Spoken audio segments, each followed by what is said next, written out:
السلام عليكم ورحمة الله وبركاته، حبايبي الحلوين طلاب تانية ثانوي.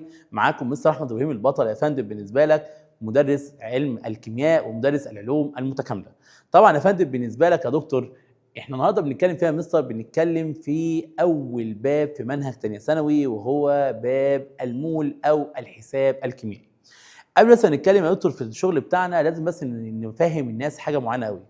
منهج السنه دي يا دكتور يبان لك في كتاب الوزاره يا فندم ان هو منهج بسيط ومريح جدا وزي الفل، وهو بسيط ومريح وان شاء الله يبقى منهج زي العسل طبعا. ولكن الفكره كلها يا دكتور بالنسبه لك اياك تكون بتاخد بموضوع الشبر ده يا فندم، ان انت لقيت 68 ورقه فانت يا دكتور بالنسبه لك المنهج ده مثل صغير جدا. بص يا دكتور، حاجه اتعلمتها في الشغل بتاعي من زمان، وهي ان كتاب الوزاره لما بيحط معلومات يا فندم، عمر كتاب الوزاره ما بيحاول يديك كل حاجه في المنهج، لان فعلا من اساليب المنهج العلمي التربوي السليم ان يعلمك دايما هاو تو ريسيرش، ازاي تبحث، ازاي يا فندم تبحث بالنسبه لك، وازاي تكون باحث جيد يا فندم بالنسبه لك عن الفكره بتاعه السؤال ماشيه ازاي وبتاعه المعلومه ماشيه ازاي. فطبعا انتوا بالنسبه لك لو انت هتاخد على ان كتاب الوزاره جايب لك على كل قانون مثال واحد وهتشتغل مثال واحد، يبقى انت ما اتعلمتش حاجه. لو انت يا فندم بالنسبه لك هتقف فقط على فكره ان انت تذاكر تعريف ومش فاهم اصل التعريف ايه، فانت برضه ما فهمتش حاجه. وطبعا يا دكتور الكلام ده لو حصل معاك السنه دي هندفع الثمن غالي جدا السنه اللي جايه. طب ايه مثلا دليلك ان الراجل مش عاوز مثال واحد على كل قانون؟ الدليل حاجه واحده بس، ان السنه الجايه المنهج ده اللي احنا بنشتغل فيه ده يا فندم ان شاء الله هيكون منهج البكالوريا السنه الجايه. البكالوريا اللي هم بتوع تانية ثانوي السنه الجايه، اللي هم اصلا يا فندم هيكونوا شهاده. يعني ايه شهاده؟ يعني مجموع الدرجات اللي هياخدوها في تانية ثانوي هتضاف لمنهج ثالثه ايه او لسنه ثالثه ثانوي. ده معناه ان اكيد مش المنهج ده بالبساطه اللي هو مبينها بيها في الكتاب الوزاره، لا ده راجل عاوزك يا دكتور تبحث انت وتدور اكتر وتعلم نفسك اكتر وتفهم اكتر وتدوس في التفاصيل والديتيل اكتر واكتر.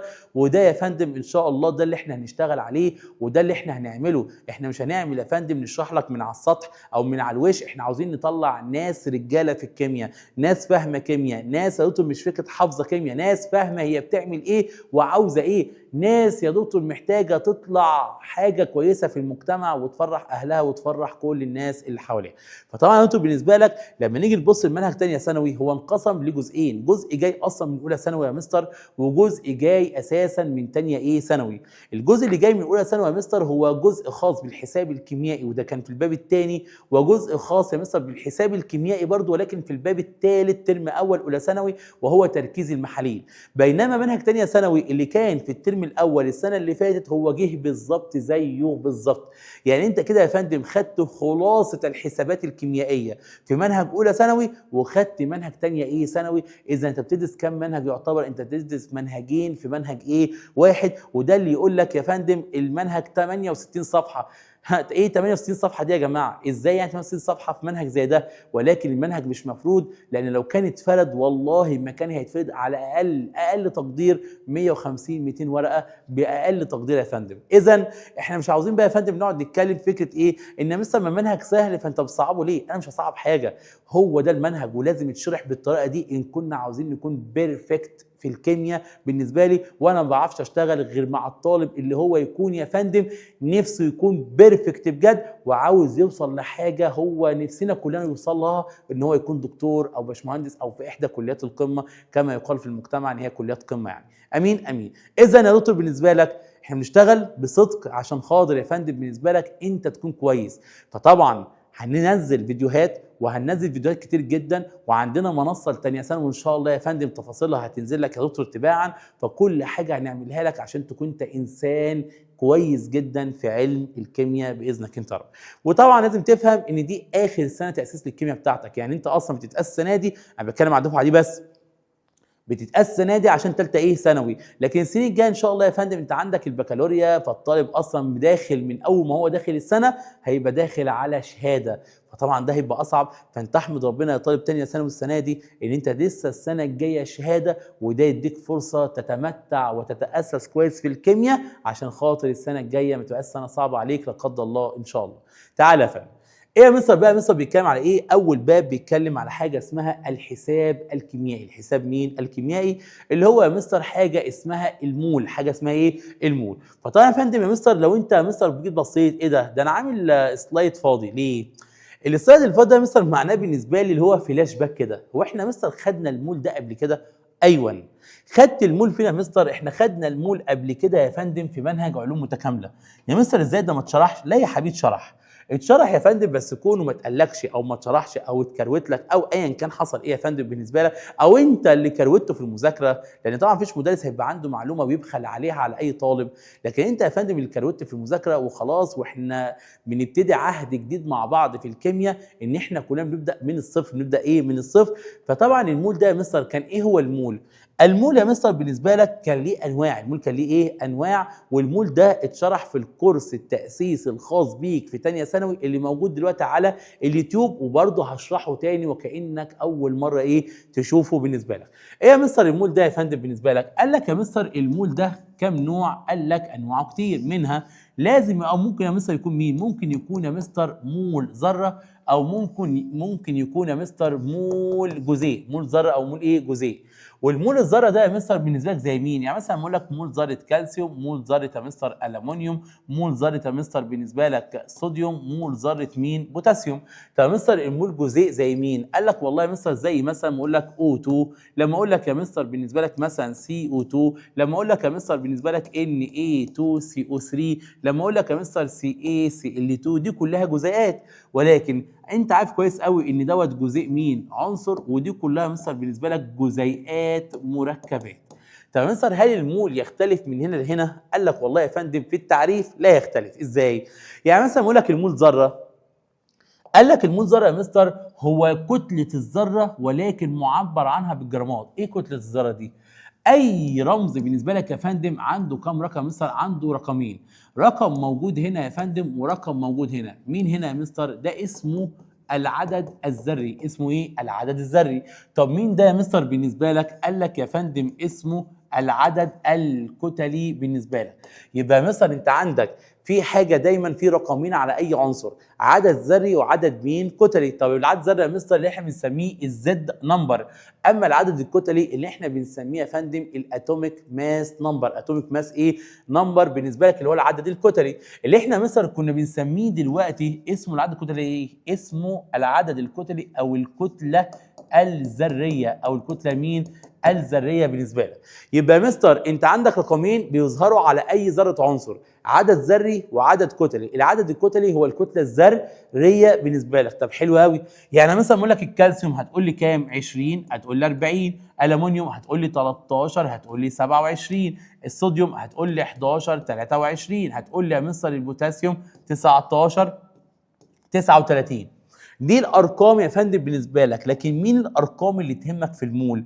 الارقام اللي تهمك في المول هي العدد الكتلي، يعني ال 40 وال 27 في الالومنيوم وال 23 في الصوديوم وال 39 فين؟ في البوتاسيوم. هم دول اللي يهموك، دول اللي هقدر اجيب منهم المول. ليه بقى؟ قال لك لان تعريف المول ذره هي كتله ذره العنصر معبرا عنها بالجرام. كتله ذره العنصر. طب ما كتله الذره هي العدد الكتلي، هي الكتله الذريه. يعني يا مستر عاوز ليه؟ عاوز اقول لك انها لو جبت لك بلون تاني اهو، لو انا جبت لك 40 مين جرام يا مستر، انت كانك جبت لي 1 مول. جبت لي يا مستر 1 مول بالنسبه لك. يعني ال 40 جرام كالسيوم يكافئ 1 مول. ايوه. طب مثلا لو كده على كده مثلا لو جبت لك 27 جرام بالنسبه لك كاني جبت لك 1 مول. ايوه. لو انا جبت لك يا مستر 23 بالنسبه لك يا مستر جرام كاني جبت لك 1 مول. هقول لك ايوه. لو انا جبت لك يا مستر 39 جرام كاني جبت لك 1 مول. هقول لك ايوه. اذا ايه هو المول ذره؟ هو كتله الذره معبرا عنها بالجرام. معبرا عنها بالجرام. طب مثلا لحظه، امال لو عاوز 2 مول؟ خلاص يا عم اضرب 2 في 40 هات 80 جرام. طب لو عاوز يا مستر 2 مول 2 في 27. طب لو عاوز 3 مول يا مستر من الصوديوم هتضرب 3 في 23. طب لو عاوز يا مستر نص مول من البوتاسيوم يبقى هنضرب نص في 9 وكام؟ و30. فبدانا نعرف نجيب كميات مختلفه كمان من المولات بالنسبه لك، بس احنا بنتكلم على مين؟ على المول ذره. على مين يا فندم؟ المول ذره. طب مستر بالنسبه للمول مركب، بالنسبه للمول مركب اجيبه ازاي؟ او المول يا مستر عنصر او جزيء عنصر. تعالى يا نجم. يقول لك يا مستر المول جزيء عنصر، يقول لك ايه؟ اصل يا مستر الاو على فكره ب 16، ويقول لك السي على فكره ب 12. يعني يا مستر الارقام دي هيديها لي، لازم يديها لك، لازم يديها لك 12. والصوديوم زي ما انت عارف ب 3 وكام و20، والكالسيوم ما انت عارف بكام ب 40، والسي ال يا مستر هيديها لك ب 35 ونص، ب 5 وكام و30 ونص. تعالى بقى فاجي اقول لك يا مستر انا عاوز 1 مول من O2. هتقول لي ايه؟ والله يا مستر هو الO2 ده كام ذره اكسجين؟ هتقول لي 2. يبقى يا مستر اذا 2 في كتله الذره الواحده اللي هي كام؟ 16. اهو العدد مين؟ الكتلي 16. تطلع بكام؟ ب 32 جرام.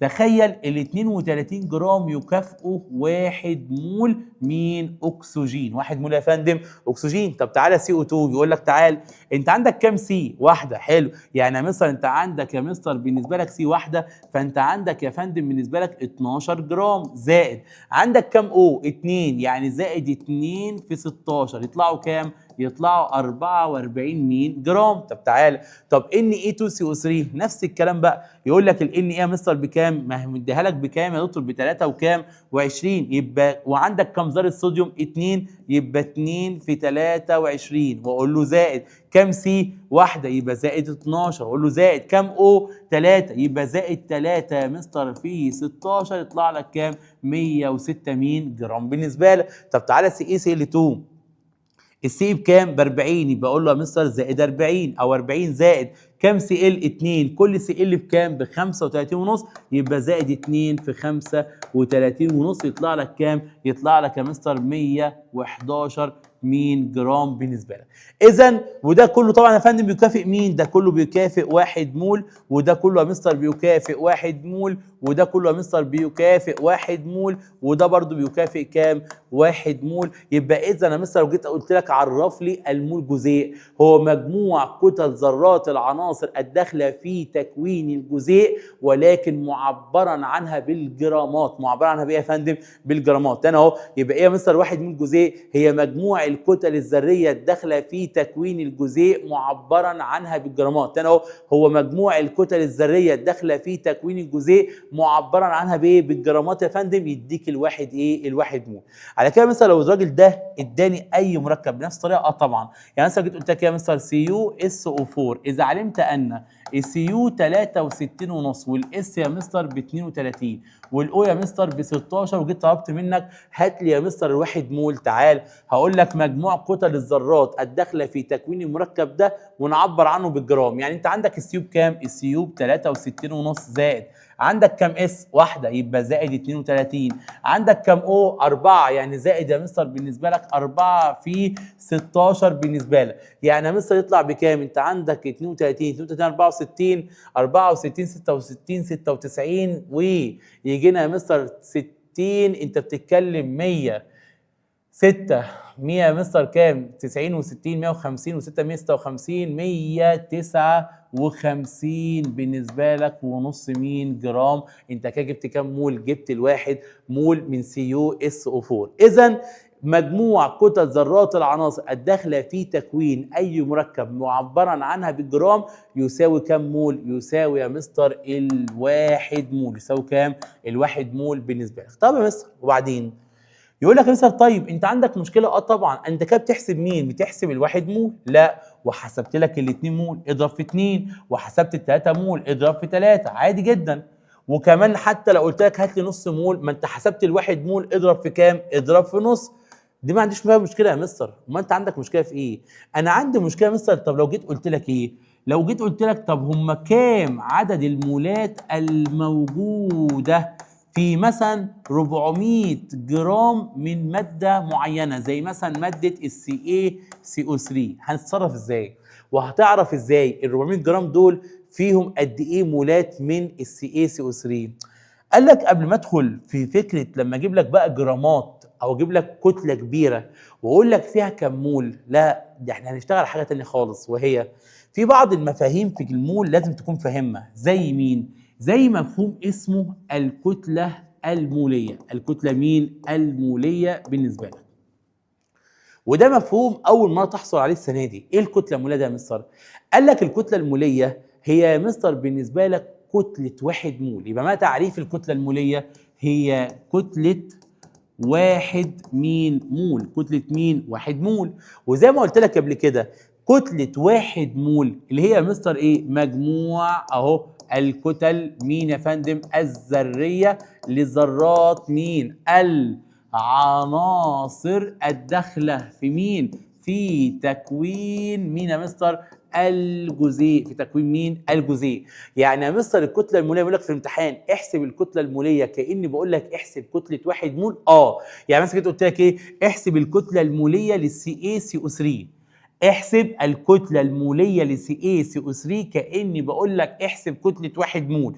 احسب كتله 1 مول. يعني مثلا تقول له ايه؟ انت ال1 مول ده في كام ذره كالسيوم؟ واحده. يبقى يا مستر علما بان مين يا مستر؟ قلت لك الارقام دي هيديها لك. سي اي بالنسبه لك ب 40 والسي ب 12 والاو بكام؟ ب 16. تعالى بقى سي ايه يا مستر ب 40، انت عندك كام ذره كالسيوم؟ واحده، يبقى اقول له 40 زائد عندك كام سي؟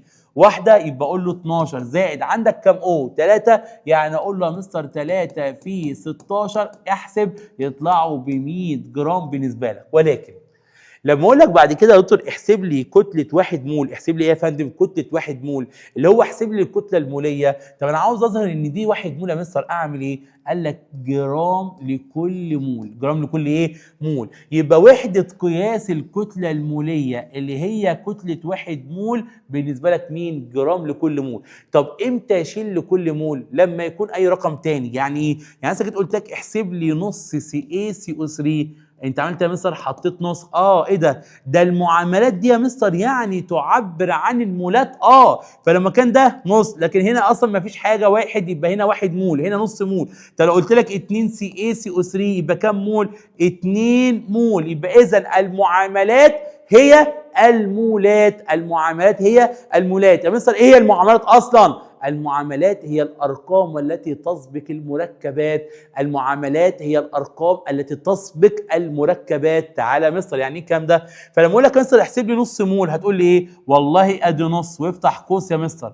انت عندك كام كالسيوم؟ 40، يبقى ادي 40 زائد عندك كام سي؟ 12 زائد يا مستر عندك كام او؟ 16، يبقى زائد 3 في 16 وافتح واقفل القوس الكبير. تعالى بقى ما هو دول اصلا 100 في نص بكام؟ يديني 50 جرام لكل مول. اوعى. ليه؟ لان خلاص ما بقاش دوت 1 مول، ده بقى نص مول، فغصب عنك 50 جرام وتسكت. يبقى متى تكتب وحده قياس جرام لكل مول؟ لما يكون بيقول لك هات لي كتله 1 مول اللي هي بالنسبه لك مين؟ كتله موليه. على كده يا مستر بقى لما اقول لك 2 مول، طب ما الواحد مول ب 100 يبقى 2 مول بكام؟ 2 في 100 يطلع لي يا مستر 200 جرام. اوعى حسك عينك تقول لي لكل مول، لان دول كام يا مستر؟ 2 مول وليس 1 مول بالنسبه لك. اذا عرفنا دلوقتي ازاي احسب المول؟ مجموع كتل ذرات العناصر الداخله في تكوين مين؟ المركب، معبرا عنها بالجرامات. 2 ما معنى كلمه كتله موليه؟ يعني كتله 1 مول. 3 يا مستر بالنسبه لك لما يقول لك وحده قياس الكتله الموليه جرام لكل مول، اي حاجه غير 1 مول يبقى وحده قياسه بالجرام. وحده قياسه يا فندم بالجرام بالنسبه لك. تعالى يا مستر، تعالى يا فندم. يقول لك ايه تاني بقى يا مستر؟ قام داخل يا مستر على المول عشان نجاوب على السؤال اللي احنا كاتبينه من شويه. طب لما اديك كتله كبيره يا مستر تقدر تطلع لي يا مستر عدد المولات؟ تعالى نجي. يقول لك ايه؟ يقول لك يا فندم خدها قاعده دائما وابدا لتحويل تاني انا بكتب بطريقه انا لتحويل مين؟ لتحويل المولات الى مين؟ جرامات. مين؟ والعكس. لتحويل مين يا فندم؟ المولات الى جرامات. يعني عاوز احول مولات الى كتله، ما هو كلمه جرامات يعني الى كتله بالجرام. والعكس انا اقول لك عوض في القانون الاتي. عوض فين؟ في القانون الاتي لتحويل المولات الى جرامات والعكس عوض في القانون الاتي. ايه القانون؟ ان. مين ان ده يا مستر؟ خلي بالك بقى، عدد المولات اللي احنا هنرمز له بعد كده بالرمز ان. بالرمز مين؟ ان ده هو عدد المولات. ان سمول مش ان كابيتال، بيساوي مين؟ كتلة المادة على الكتلة المولية لنفس المادة، لنفس مين؟ المادة. يعني مثلا لو انا قلت لك يا مستر هات لي عدد مولات ثاني، او يا مستر اسف خليها كربونات كالسيوم، كربونات الكالسيوم، عدد مولات مين؟ كربونات الكالسيوم هتساوي مين؟ هتساوي كتلة كربونات الكالسيوم على مين؟ على الكتلة المولية لمين؟ لكربونات الكالسيوم. يبقى تاني اهو، لو انا جيت قلت لك هات لي عدد مولات كربونات الكالسيوم هتقول لي ايه؟ كتلة كربونات الكالسيوم على الكتلة المولية لمين؟ لكربونات الكالسيوم بالنسبة لك. وخلي بالك يا دكتورة، وخلي بالك يا دكتورة 100 مرة اهو، لازم يكون عدد مولات المادة يساوي كتلة نفس المادة على الكتلة المولية لنفس مين؟ المادة بالنسبة لك. رمز ال N ده مثلا بيشير لمين؟ بيشير دايما لعدد مين؟ المولات بالنسبة لك. مستر طب انا هجيب الكتله الموليه ازاي؟ ازعل منك بقى، لان ما معنى كلمه كتله موليه؟ يعني كتله 1 مول. كتله مين؟ 1 مول بالنسبه لك. واهضم معايا واحده واحده وانا مش مستعجل. انت مستعجل؟ انا مش مستعجل. انا يا باشا شغال معاك واحده واحده وعلى الرايق، هادي جدا وعلى الرايق، عشان ما ايه الكلام واضح. تعالى يا فندم. ماشي يا مستر، وبعدين يدينا مثلا امثله؟ طبعا. انا هحط لك امثله من عندي الاول. اقول لك ايه؟ عشان تتعلم الاول واحده واحده يا دكتور، احط لك امثله ايه من عندي، وبعد كده نشوف برضو امثله اللي هو حاططها هو كمان. بيقول لك ايه يا فندم؟ بيقول لي يا مستر احسب مين؟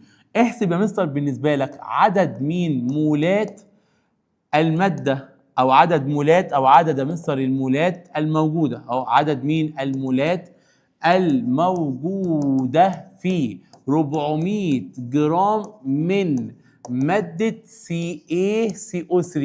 علما بان السي اي بكام يا مستر؟ السي اي ب 40، وعندك السي بكام يا مستر؟ ب 12، وعندك الاو بكام؟ ب 16.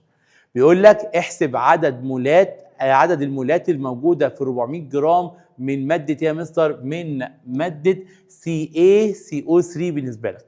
اول خطوه اعملها ايه؟ بص يا دكتور عشان يبقى كلام واضح، هتسمع الكلام هتبقى زي الفل، مش هتسمع الكلام صدقني هتلاقي المسائل صعبة جدا وعمرك ما هتفهم كيمياء في أي حتة تاني. لازم يا دكتور نتبع خطوات معينة ومحددة جدا إن كنت عاوز تكون كويس في المادة. غير كده يبقى احنا بنضحك على بعض، وعاوز اطبطب عليك وانا بعرف اطبطب ولا بعرف يا فندم احسس على حد. يا اما تكون يا دكتور كويس وعاوز تبقى كويس، يا اما يا فندم بالنسبه لك عمرك ما هتكون كويس. فعشان كده لو سمحت اسمع الكلام، اسمع الكلام. يعني ايه؟ يعني لما اقول لك يا دكتور بالنسبه لك لما يجي لك مساله بالمنظر ده لازم تفنط، يبقى لازم تفنط وما تجادلش. يا مستر انا شاطر يا مستر احط كل حاجه في دماغي. انا اسف، طز في دماغك. دماغك ايه يا حبيبي؟ معلش يا حبيبي، انت هتاخد يا باشا مش اقل من 40 50 فكره هيتحطوا في دماغك ازاي. لازم يا دكتور لما اقول لك فنط لازم تفنط، لازم تفنط. يعني ايه يا مستر اعمل ايه؟ تعالى لما اقول لك يا دكتور بالنسبه لك احسب عدد المولات الموجوده، يعني هقول له يا مستر ادي الان مين؟ انا عاوز يا مستر NaCaCO3 كام مول؟ كام ايه؟ مول. اهو فنطت المساله. تعالى احسب عدد المولات الموجوده في 400 جرام من ماده CaCO3. يبقى انا عاوز عدد مولات مين؟ CaCO3 كام مول الموجوده في مين؟ في 400 جرام. يعني كتله CaCO3 ب 400 جرام. على فكره رمز الام ده يا فندم معناه كتله، جايه من كلمه ماس، جاي من كلمه ايه؟ ماس بالنسبه لي. تعالى اهو، يبقى كتله CaCO3 بكام؟ 400 جرام. فنطت يا مستر؟ طبعا. سؤال دلوقتي مستر انا عاوز مين؟ عدد مولات ومديني كتله بالجرام. لتحويل المولات الى جرامات والجرامات الى مولات عندك كم قانون؟ قانون واحد اللي هو تعالى يا مستر اهو، بما ان مستر ان بيساوي مين؟ NaCaCO3 تساوي كتله CaCO3 على مين؟ على الكتله الموليه لمين؟ لCaCO3. تعالى بقى كتله CaCO3 على الكتله الموليه CaCO3. طب تعالى مستر، تعالى هو مستر كتله CaCO3 كان مديها لي بكام؟ قال لك والله ب 400. يبقى مستر ب 400 جرام. طب الكتله الموليه مش معاك يا مستر صح؟ طب ما اجيبها ازاي؟ الكتله الموليه يعني كتله 1 مول، يعني مجموع كتل ذرات العناصر الداخله في تكوين المركب معبرا عنها بالجرامات. يعني يا مستر هو السي اي بكام؟ يقول لك ب 40 زائد السي بكام يا مستر؟ يقول لك ب 12 زائد الاو بكام يا مستر؟ يقول لك يا فندم الاو كام؟ او 3 او، يبقى 3 في 16. لما احسب يطلعوا 400 على كام؟ على 100 يطلعوا 4 مول. 4 مين؟ مول. يعني ال 400 جرام اللي هو مديهم لي دول فيهم كام مول يا مستر؟ فيهم 4 مول كربونات الكالسيوم بالنسبه لك. 4 مول يا فندم كربونات الكالسيوم. مستر تاني، تعالى تاني شوف على الامثله بتاعتنا بقى. بيقول لك ايه؟ ركز معايا يا دكتور بالله عليك. بيقول لك ايه؟ اذا كانت يا مستر الكتله الذريه من الفوسفور، الكتله الذريه من الفوسفور بكام؟ 31. خلي بالك 31 يونت دي يا فندم ايه يا مستر حرف اليو ده؟ واحنا بنشتغل هنشرح شويه حاجات. تعال يقول لك يا مستر، مش انت قايل من شويه ان انت عندك هنا الزد وعندك هنا الاتوميك ماس نمبر اللي هو ده العدد الذري وده العدد الكتلي، اللي هو يا مستر ده كان بيشاور لمين؟ للكتله الذريه. الكتله مين؟ الذريه بالنسبه لك. حلو. يقول لك وحده قياس الكتله الذريه بحاجه اسمها مستر اتوميك ماس يونت. حاجه اسمها ايه؟ اتوميك ماس يونت. تعالى لي يعني ايه يا مستر بقى كلمه اتوميك ماس يونت؟ قال لك اتوميك ماس يونت بيتم اختصارها للحرف يو. الحرف مين؟ يو زي ما هو عامل كده. تمام. تعالى طب مثلا ما معنى كلمه الايه؟ اتوميك. ماشي. تعالى مس اتوميك. ومعنى كلمه الام يا مستر اتوميك ماس. ومعنى كلمة اليو يا مستر اتوميك ماس يونت اللي احنا بنسميها بالعربي وحدة الكتل الذرية. وحدة مين؟ الكتل الذرية، اللي هو العدد الكتلي اللي هو الكتلة الذرية اللي هي هنا في الفوسفور بكام؟ يقول لك البي بيساوي 31. امين امين. فإن الكتلة المولية، ما معنى كلمة كتلة مولية؟ يعني يا مستر كتلة 1 مول. كتلة كام؟ 1 مول من جزيء الفوسفور في الحالة البخارية. معلومة في النظري تفهمها. معلومة في النظري تفهمها. ايه المعلومة ده يا مستر؟ الفوسفور في الحالة السوليد بيكون بي، اما الفوسفور في الحالة البخارية بيكون بي 4. بيكون ايه يا فندم؟ بي 4. ودي معلومات كيميائية لازم تكون ذاكرها. طب تعال، الكبريت يا مستر في الحالة السوليد بيكون اس، يعني يا مستر اهو ذره واحده، لكن يا مستر في الحاله البخاريه بيكون اس 8. ودول بس يا مستر. في عندك حاجات تانية كتير بس ان شاء الله اكيد هتنزل في الترم الثاني تانية ثانوي، هناخد العناصر التانية، بتاخد شويه حاجات تانية كبرضو كحاله. في الحاله الفيزيائيه بتكون ذره واحده، في الحاله البخاريه بتكون اكتر من ذره. فانت عندك مين لحد دلوقتي؟ الفوسفور في الحاله السوليد بيكون بي، في الحاله يا مستر البخاريه بيكون بي 4، اما الكبريت في الحاله السوليد بيكون اس، في الحاله يا مستر البخاريه بيكون اس كام؟ اس 8 بالنسبه لك. حلو قوي الكلام ده. يعني مستر اعمل ايه بقى؟ بيقول لك ايه؟ ارجع تاني بقى كده، خلصنا النظري بتاع الحته ديت. يقول لك ايه؟ فان الكتله الموليه من جزيء الفوسفور في الحاله البخاريه، ما هو جزيء الفوسفور في الحاله البخاريه بي 4. انا عاوز بقى مستر الكتله الموليه بتاعته، يعني كتله كام مول؟ 1 مول. هسالك سؤال، هو يعني ايه مستر بي 4؟ يعني مستر بي 4 يعني جواه 4 بي.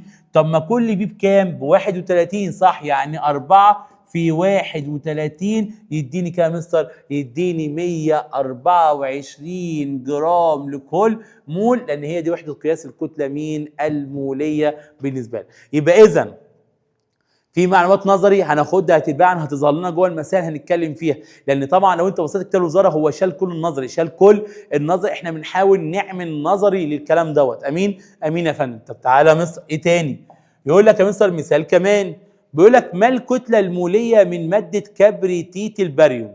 وطبعا يا فندم بالنسبه لك السؤال ده اتفه من التفاهه بجد. والله. بس لمين؟ للطالب اللي مذاكر التأسيس كويس ومذاكر رموز العناصر كويس وفاهم يا فندم التكافؤات كويس وبيكتب معادلات كويس وبيكتب صيغ كيميائيه كويسه. هو ده يا فندم. اصل بص، لا يصح الا صحيح. اصل احنا مش هنضيع وقتنا كمدرسين كلهم عملوا لكم كورسات تأسيس يا فندم عشان خاطر يا حبيب قلبي ان انت حضرتك ما تذاكرشهاش او ما تتفرجش عليها. لازم تتفرج عليها، موجودة على اليوتيوب. لو سمحت سيب اللي في ايدك وروح اتفرج عليها وذاكر كل محتواها. هو ده اللي خليك تبقى شاطر في الحساب الكيميائي. قسما بالله اللي ما بيعرفش يكتب صيغه كيميائيه ولا بيعرف يكتب معادله ولا بيعرف يوزنها، اقسم بالله ما هينفع في الكلام ده.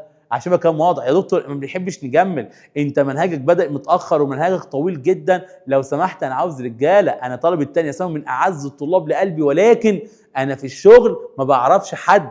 لازم يا دكتور تكون بتتعلم ازاي تشتغل عشان خاطر يا فندم تبقى انت كويس. احنا الهدف ايه والتارجت ايه؟ انت تكون كويس. طب تعالى يا فندم، لما اقول لك يا مستر ما الكتله الموليه من كبريتيت الباريوم؟ كبريتيت ايه؟ الباريوم. لحظه بقى، فاول خطوه اعملها لازم اعرف الصيغه البنائيه. طب تعال، كبريتيت الباريوم اعملها ازاي يا باشا؟ زي ما علمتها لك في التاسيس زي اولى اعدادي، كبريتيت مين يا مستر؟ الباريوم. الباريوم هو رمزه بي، الكبريتيت رمزه SO3. ده كبريتيت مش كبريتيد، لو بالدال تبقى اس، لكن كبريتيت SO3. ده يا مستر ثنائي وده ثنائي يا مستر، يروحوا ايه مع بعض فيديني BaSO3.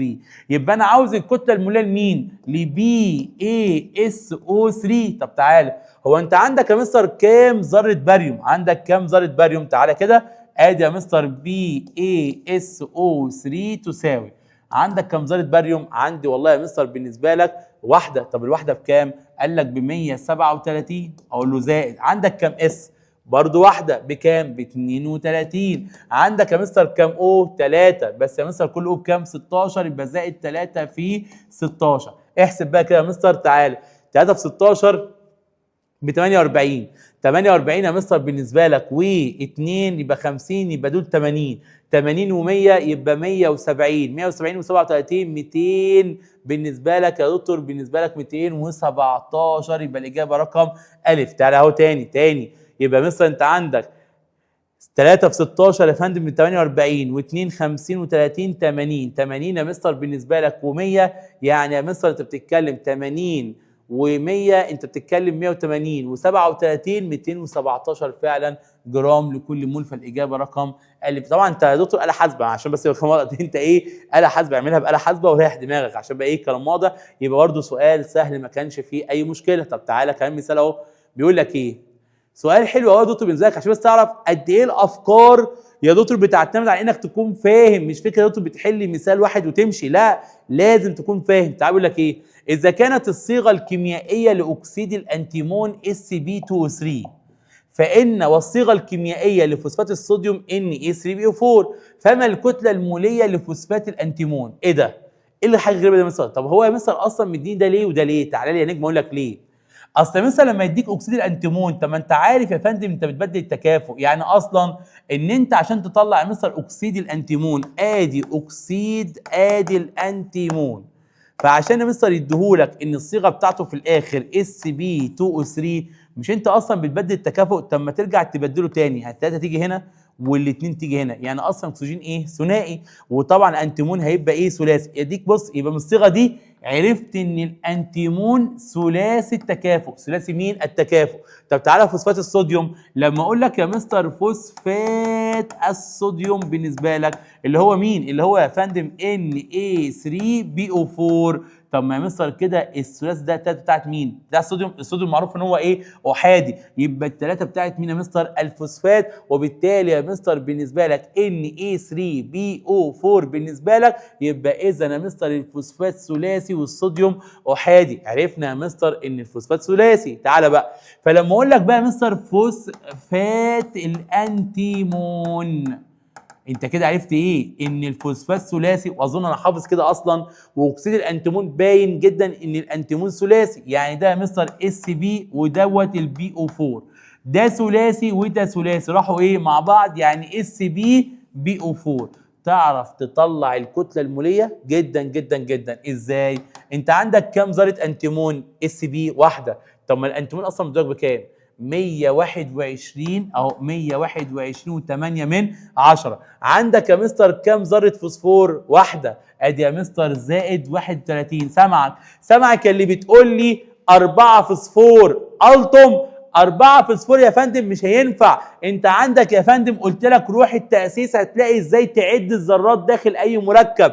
قلت لك الفوسفور هنا بكام؟ بواحد، يبقى مستر بواحد، يبقى هنا مستر مع مين؟ مع البي، والاربعه تتبع مين؟ الاو. قلت لك الرقم اللي جوه يتبع اللي قبله، فالواحد يتبع البي، يبقى انت عندك كام بي؟ واحده، لكن عندك كام او؟ 4. كام او؟ 4. قام طب يقول لي مستر طب امتى اقول ان عندي اكتر من بي؟ عارف لو كنت عملت لك ايه؟ لو عملت لك كده، ايه رايك لو قلت لك CE3BO4 باي 2 كده؟ لما اقول لك انت عندك كام فوسفور تقول لي 2. عندك كام او؟ 4 في 2 ب 8. بص باي 2، لكن طالما مفيش باي طالما مفيش باي يبقى اذا هنا كان في ايه؟ واحد. كان في كام؟ طالما مفيش باي 2 القوسين يعني يبقى هنا في كام؟ واحد. تعالى بقى كمل. يقول لك يا مستر ثم انت عندك كام بي واحده؟ عندك كام او يا مستر؟ عندك 4. طب كل او بكام؟ 16. يبقى اقول له زائد يا مستر 4 في 16 بالنسبه لك. احسب بقى 64 65 و30 95 95 يا مستر و100. انت بتتكلم يا فندم 195 195 يا مستر، وعندك 20 يعني 115 115 116 116 و8 من 10 يا مستر بالنسبه لك. يبقى اسف، يبقى 216 و8 ايه من 10. فالاجابه رقم الف اهو. ما انت عندك 195 بالنسبه لك زائد يا مستر 20، انت بتتكلم 195 و20 215 ويجينا 1 من 10 يبقى 216 و8 من 10. فالاجابه فعلا رقم الف بالنسبه لك. ادي يا مستر انا بس بقى ايه بقول لك على فكره، ده النهارده ايه احنا كده برضه دكتور لسه بنشرح، ده انت عندك كميه مسائل وفيديوهات حل كامله هتنزل على الكلام ده. انا بس بقول لك اهو شوف المسائل بتبقى عامله ازاي، شوف الاسلوب بيبقى عامل ازاي. فهو مديك قانون بس بيقول لك ابحث بقى يا فندم. ابحث ايه؟ طبقا للتاسيس اللي انت اتعلمته في حياتك يا دكتور كله واللي احنا عملناه، عباره عن ساعه ونص تاسيس، ساعه ونص. لو انت فهمتهم وتعلمتهم انا مش عاوز منك حاجه تاني. امين امين. لا فهمت ايه؟ ده انت فهمت وتعلمت وذاكرت اللي انا قلت لك ذاكر عليه يا دكتور. فين؟ في التاسيس. وطبعا هنزل لك يا فندم اللينك بتاع كورس التاسيس تاني في الايه؟ في اللينك تحت يا فندم او في الكومنتات تحت باذنك انت رب. تعالى يا دكتور مثال تاني بيقول لك ايه؟ بيقول لك يا مستر احسب عدد مولات مين؟ عدد مولات كبريتيد الهيدروجين الموجوده في عينه منه كتلتها كام؟ 49 79. اول خطوه قلت لك يا فندم، قلت لك يا فندم لازم تفنط. انت عاوز مين؟ عدد المولات. يبقى انا عاوز بعدد مولات. طب بالله عليك لو انت اصلا مش عارف تكتب الصيغه الكيميائيه دي هتحل ازاي؟ كبريتيد الهيدروجين، يبقى انا عاوز عدد مولات مين يا مستر؟ ال H2S. كام مول؟ كام مول؟ طب تعال، الموجوده في عينه منه كتلتها كام؟ 49 79. يبقى كتله العينه اللي هي مين اصلا؟ كتله ال H2S اللي مديها لك كام؟ 49 9 وكام؟ و70 جرام. حلو الكلام. تساوي كام يا مستر؟ تعالى يا دكتور تعالى يا دكتور تعالى يا دكتور. مستر انت عاوز مستر عدد مولات موجوده في جرامات. طب ما لتحويل المولات الى جرامات او الجرامات الى مولات عندك كم قانون؟ قانون واحد اللي هو قانون مين؟ الان. طب ما الان كده بيساوي مين يا مستر؟ تعالى يا حبيبي، بيساوي كتله مين؟ الماده. مش انت عاوز تجيب NH2S؟ يبقى كتله ال H2S على مين؟ على الكتله الموليه لمين؟ لل H2S. كتلة ال H2S على الكتلة المولية لمين؟ لل H2S. طب تعال مستر هو كتلة ال H2S بكام يا حبيبي؟ يقول لك كتلة ال H2S ب 49 79 على الكتلة المولية. ما معنى كلمة كتلة مولية؟ يعني كتلة 1 مول. طب هو ال H بكام؟ بواحد. عندك كام H؟ 2. يبقى 2 في 1 زائد كتلة الكبريت بكام؟ ب 32. عندك كام كبريت؟ واحدة. يبقى زائد يا مستر 32 واشتغل آلة ايه؟ حاسبة واطلع اللي انا ايه يا فندم عاوزه. بالنسبة لك يطلع لك رقم انت ايه عاوزه. 49 يا مستر على بالنسبة لك 34 اكيد رقم اكتر من واحد صحيح يا مستر. فتطلع الاجابة رقم ب وانت مغمض. ب وانت مغمض بالنسبة لك. طب تعالى يا مستر تعالى يا مستر تاني. عدد مولات ايونات الاكسجين الموجوده في 240 جرام من NH4NO3. دي فكره مختلفه تماما احنا بنشتغل بيه، مختلفه تماما. تمام.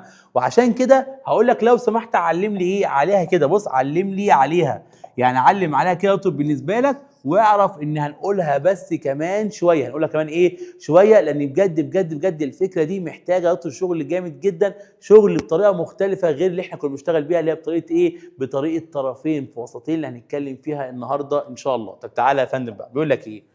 بيقول لك يا مستر طيب ده بالنسبه للمول والكتله، امال ايه كلمه بقى المول وافوكادرو؟ كان في عالم ايطالي اسمه اميدو افوكادرو. عالم اسمه يا فندم اميدو افوكادرو. عامل الراجل ده يا مستر، الراجل ده يا مستر اكتشف حاجه غريبه جدا. قال لك ايه؟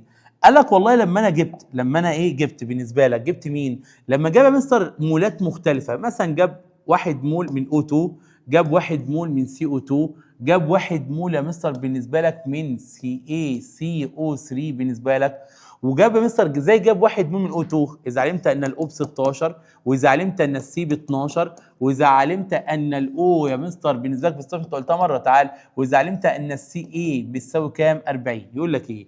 يقول لك عشان اجيب 1 مول اكسجين عمل ايه؟ جاب 2 في 16 يعني كام جرام؟ جاب 32 جرام.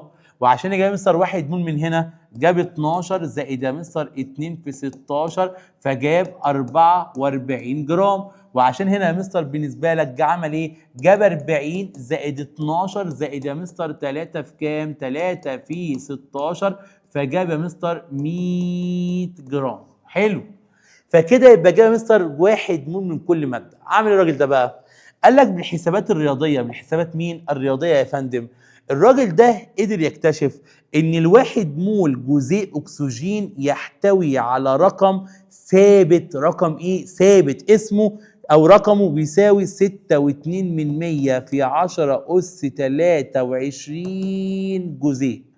تاني الراجل ده جاب مولات مختلفة، جاب مولات مختلفة لدرجة حتى اهو جاب كمان ذرة عنصر. جاب ذرة عنصر زي مين مثلا؟ بوتاسيوم، اللي هو اصلا بوتاسيوم بكام؟ ب 39.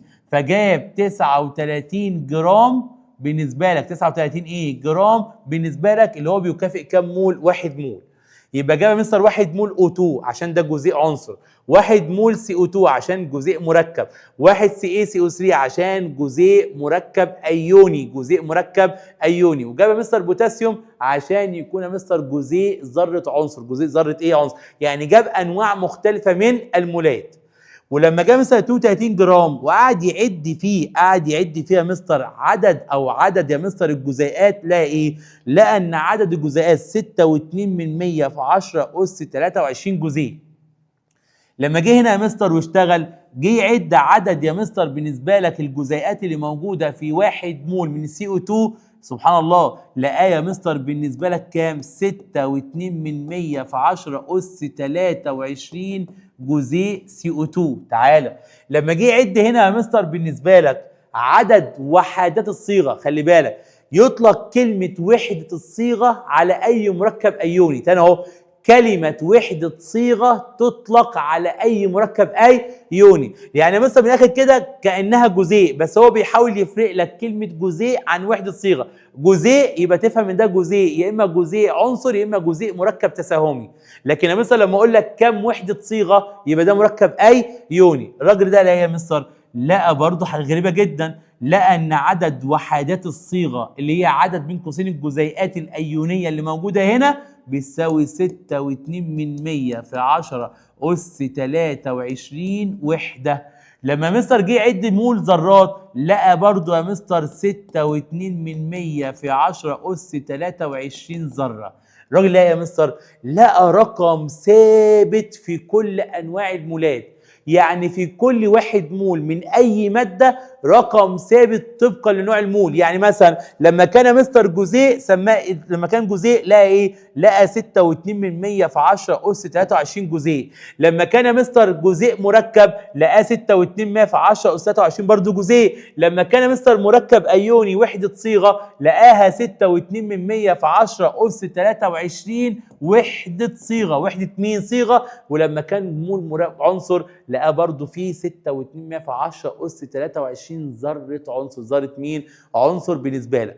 يا مستر طب الكلام ده جابه منين؟ الكلام ده يا مستر قاله ازاي؟ ولا حد يعرف غير ان هو عرفنا ان هو اشتغل بالحسابات الرياضية. حسابات ايه يا فندم؟ رياضية.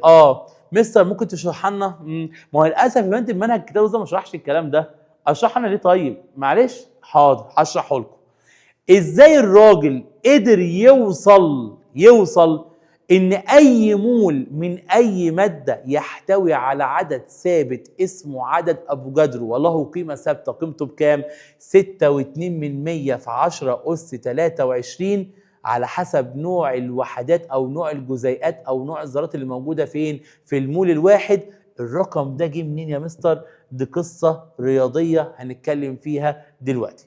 ركز بقى معايا كده يا دكتور عشان تفهم الراجل اميدو افوجادرو ده جاب الكلام ده ازاي؟ جاب الكلام ده ازاي؟ بدل ما تقعد تحفظ زي البغبغان كده، على فكره مش هيجيلك في الامتحان، ولكن انت عاوز تفهم الرقم ده جه منين، هتفهم ان هو جه عن طريق يا فندم حسبه رياضيه. طب ازاي بقى؟ تعالى يا دكتور. واحده واحده بالنسبه لك. تعال نمسك حاجه واحده بس كده يا فندم، نخلي بالنا من حاجه في العلم اسمه ايه؟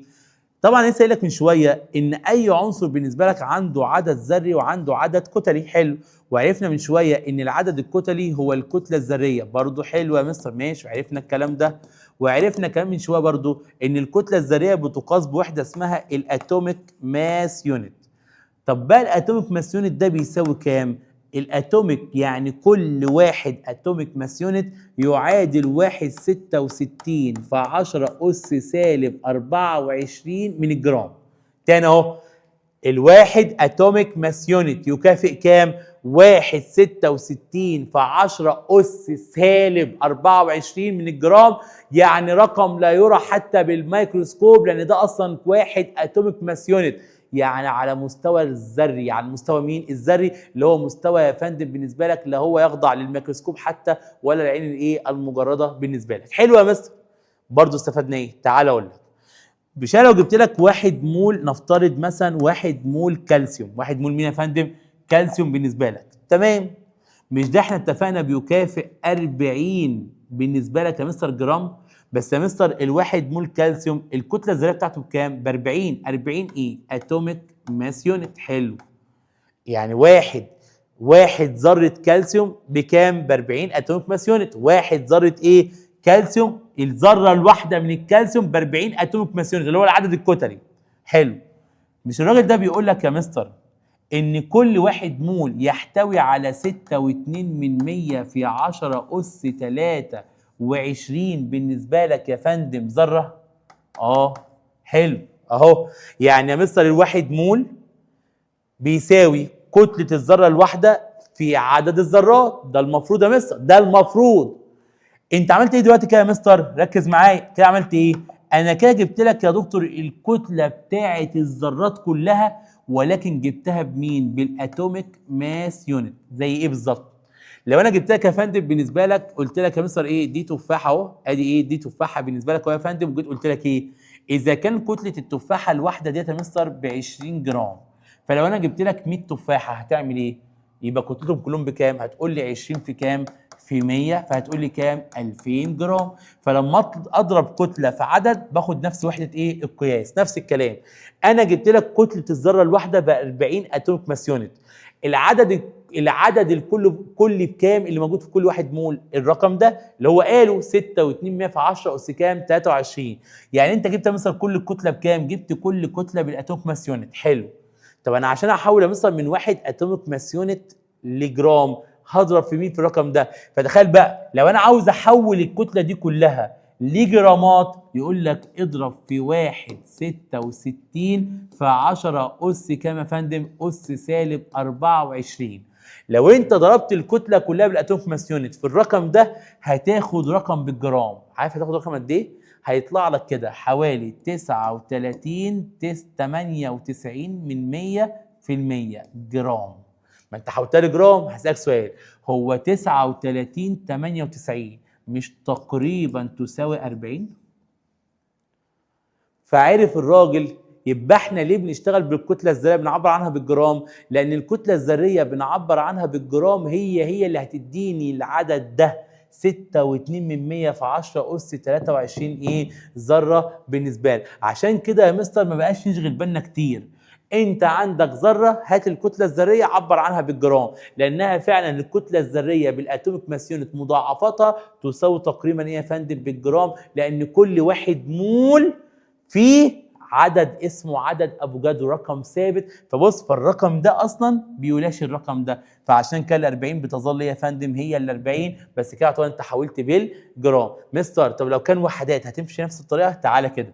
لو كان وحدات بقى مستر، يعني جبت لك مركب كبير. تعالى لما الراجل ده يا فندم، مش الراجل ده قال لك ان الواحد مول من السي اي سي او 3 جواه بالنسبه لك يا فندم جواه 100 جرام، اللي هو جواه 6.2 في 10 اس 23 وحده؟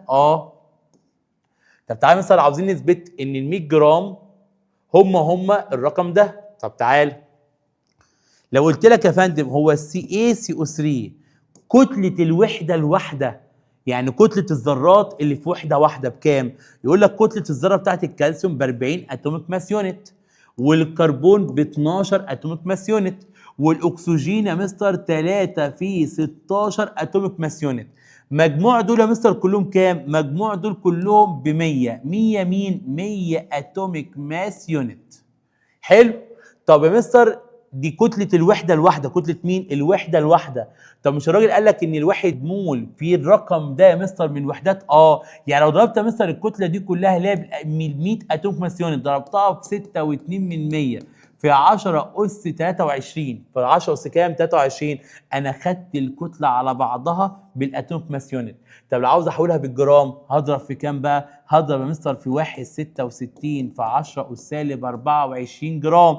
لو سمحت ارجع لي بقى دلوقتي. يبقى مستر لما أضرب ده في الرقم ده هيطلع لك بكام؟ طلع لك بالظبط، هو هيطلع لك بالظبط 99.93 جرام. لحظة يا مستر، ايه ده؟ مش الرقم ده تقريبا هو بالنسبة لك 100 جرام؟ طبعا 99.93 اكيد هو 100 جرام. فمن ثم عرفنا ان كلام ابو جدرو كان صح لما قال لك ان كل واحد مول يحتوي على عدد ثابت قيمته كام يا فندم؟ قيمته ب 6.2 في 10 أس 23. يبقى أي مول يا أفجاده، أي مول يا أفجاده. على كده بقى يا مستر الواحد مول يحتوي على 6.2 في 10 أس 23. لو كان ذرة يبقى ذرة، لو كان يا مستر بالنسبة لك وحدة صيغة هيبقى وحدة صيغة، لو كان جزيء هيبقى إيه؟ جزيء. اللي هو يا مستر ايه بالنسبه لك يا فندم؟ اللي هو مستر لو جيت قلت لك طب لو انا عندي 2 مول هتقول لي ايه؟ يبقى بيحتوي 2 في الرقم ده. صح كده يا دكتور؟ صح يا مستر. طب لو كان مستر نص مول عادي يبقى بيحتوي نص في الرقم ده. ما هو اذا كان الواحد مول في الرقم ده يبقى نص مول في كام؟ ايوه مستر 2% في 10 أس 23. طب لو قلت لك 4 مول يبقى اكيد 4 في الرقم دوت، 4 في 6.2 في 10 أس كام؟ 23. اذا الراجل ابو جدرو بيديني تعريف جديد للمول. ايه هو المول يا مستر بالنسبه له؟ المول هو كميه اي ماده تحتوي على عدد ثابت من الجسيمات تعادل قد ايه؟ 6.2 في 10 أس 23. 6 وكام؟ و2 في 10 أس 23. وراح صاغ قانون اسمه قانون ابو جدرو. ايه قانون ابو جدرو يا مستر بالنسبه لك؟ او يا مستر القانون اللي هو عامله ده اللي هو طبقا لعدد ابو جدرو؟ قال لك والله يا مستر عدد الجسيمات، بس تبقى فاهم ان الجسيمات دي كذا نوع. ممكن تكون ذرات، ممكن تكون جزيئات، ممكن تكون يا مستر بالنسبه لك ايونات، ممكن تكون يا مستر بالنسبه لك وحدات مين؟ صيغه. يعني الجسيمات دي ممكن تكون اي شيء اهو، وانا مش انا اللي بقول، ده الكتاب اللي بيقول اهو جزيئات ذرات ايونات يعرف بعدد ابو جدرو وهو يساوي كام؟ 6.2 في 10 23. فلو مديك عدد مولات اقدر احولها يا مستر لجسيمات اضرب في كام؟ في عدد ابو جدرو بالنسبه لك. عدد مين؟ ابو جدرو. خلي بالك بقى اهو، يبقى ممكن نقول كلمه هنا طبعا نقول ايه؟ يبقى لتحويل مين؟ المولات الى جسيمات. الى يا فندم جسيمات بالنسبه لك عوض في القانون مين يا مستر؟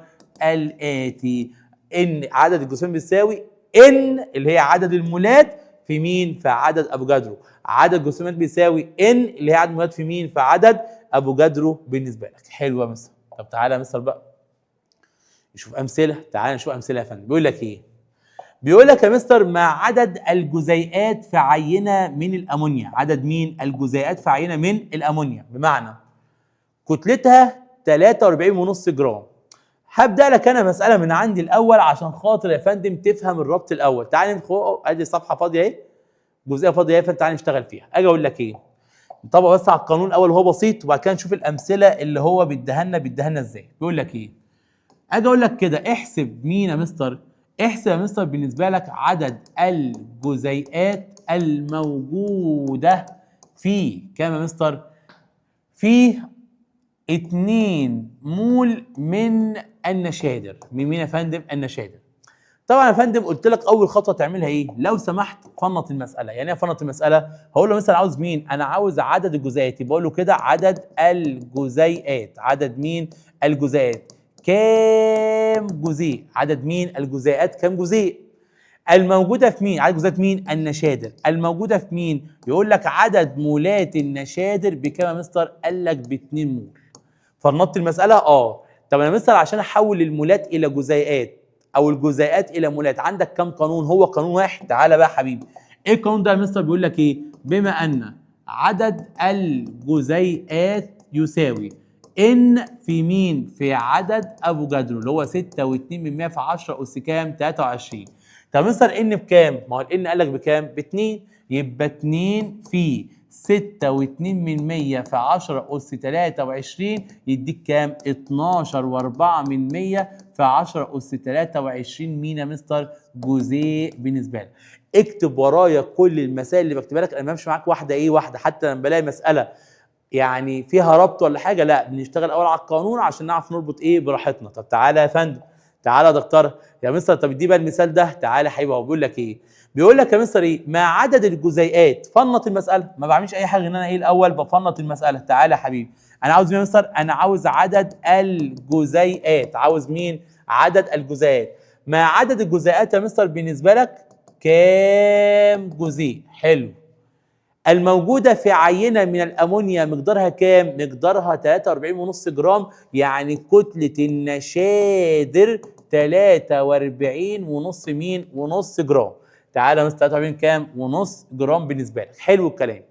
بيقول لك أنا عاوز عدد جزيئات موجودة في كتلة. بالله عليك يا أخي، هل أنت عندك قانون بيربط عدد الجزيئات بالجرامات؟ لا، القانون اللي عندك بيربط المولات بالجزيئات.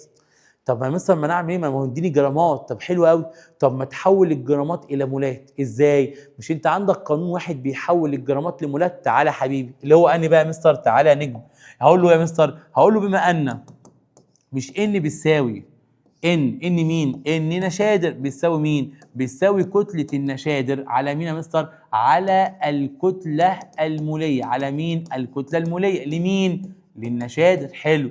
طب مستر عدد مولات النشادر، ما دي اللي انا عاوزها. كتله النشادر مديها لك بكام؟ ب 43.5. طب الكتله الموليه للنشادر بكام مستر؟ يعني ايه كتله موليه؟ يعني كتله 1 مول. طب الان بكام؟ ما هو مديك الان ب 14، يبقى انت عندك ان واحده يبقى 14 زائد ان اتش سي. عندك كام اتش؟ 3. طب اتش واحده بكام؟ بواحد، يبقى مستر زائد كام؟ 3 في 1، واطلع اللي انا عاوزه. 43.5 يا مستر على كام؟ على 17 يديني كام مستر بالنسبه لك؟ يديني كام مول؟ آلة حاسبة. آلة حاسبة. تعالى يا فندم تاني بعد ما جبنا ايه؟ آلة حاسبة يا دكتور. بيقول لك ايه؟ 3 وكام؟ 3 مستر و40.5 على كام؟ على يا فندم بالنسبه لك 17. تطلع يقول لك تطلع يا مستر ب 2.55 8 بالنسبه لك يا مستر مين؟ مول بالنسبه لك. حلو.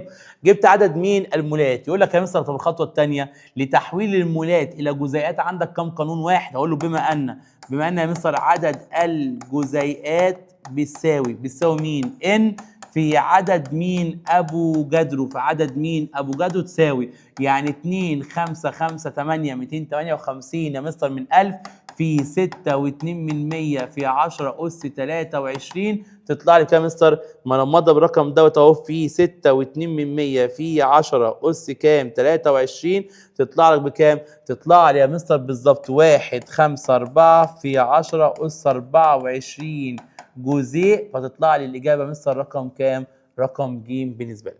اذا يا مستر الراجل دوت بيحاول يا فندم يبسط لك الدنيا. ازاي؟ جايب لك كله مولات. خلي بالك ده اول نوع من المسائل اللي بيجي لك في امتحان اخر السنه، اللي هو يا فندم تشتغل بالقوانين. لكن اصلا في مسائل كتير اصلا مش هنشتغلها بالقوانين، هنشتغلها فكره طرفين في وسطين. فخلي بالك يا دكتور احنا لسه شغالين في مسائل القوانين اللي هي تعويض ايه؟ اعطار مباشر. انا مديك كتله بالجرام حولتها لمولات، طالما بتعرف تحول لمولات هتعرف تحول المولات الى جزيئات، فالموضوع خلص بالنسبه لك. امين يا مستر؟ امين. طب تعالى يا مستر مثال كمان بيقول لك ايه؟ ما كتله الجزيء الواحد من البروبانول؟ سي 3 اتش 7 او اتش. يعني ايه كلمه كتله جزيء واحد؟ بالله عليك يا اخي يعني ايه كلمه كتله جزيء واحد؟ تعالى اقول لك مستر، مش انت قلت يا مستر دلوقتي المساله دي رخمه قوي وخلي بالك منها؟ اهو رخمه وخلي بالك منها، مش مساله سهله والله، مساله بتيجي في ثالثه ثانوي نفسها. بيقول لك ايه؟ ما كتله الجزيء الواحد من البروبانول سي 3 اتش 7 مين يا مستر؟ او اتش بالنسبه لك. فبيقول لك اجيبها ازاي؟ تعالى لي يا حبيبي، اول خطوه تعملها، مش الراجل قال لك النهارده ان الواحد مول من السي 3 اتش 7 او اتش، مش الواحد مول من سي 3 اتش 7 او اتش في كام؟ في 6.2 في 10 أس 23 جزيء. يعني كل واحد مول في العدد ده جزيئات. حلو قوي. طب هو كتلة الواحد مول ده بكام؟ تعرف تحسبها؟ طبعا. هقول له يا مستر 3 في 12 زائد مين يا مستر؟ زائد 7 في 1 ب7 زائد الأو بكام؟ 16 زائد اتش بكام؟ بواحد. كل ده يا مستر بإيه يا فندم؟ ده كله بالجرام.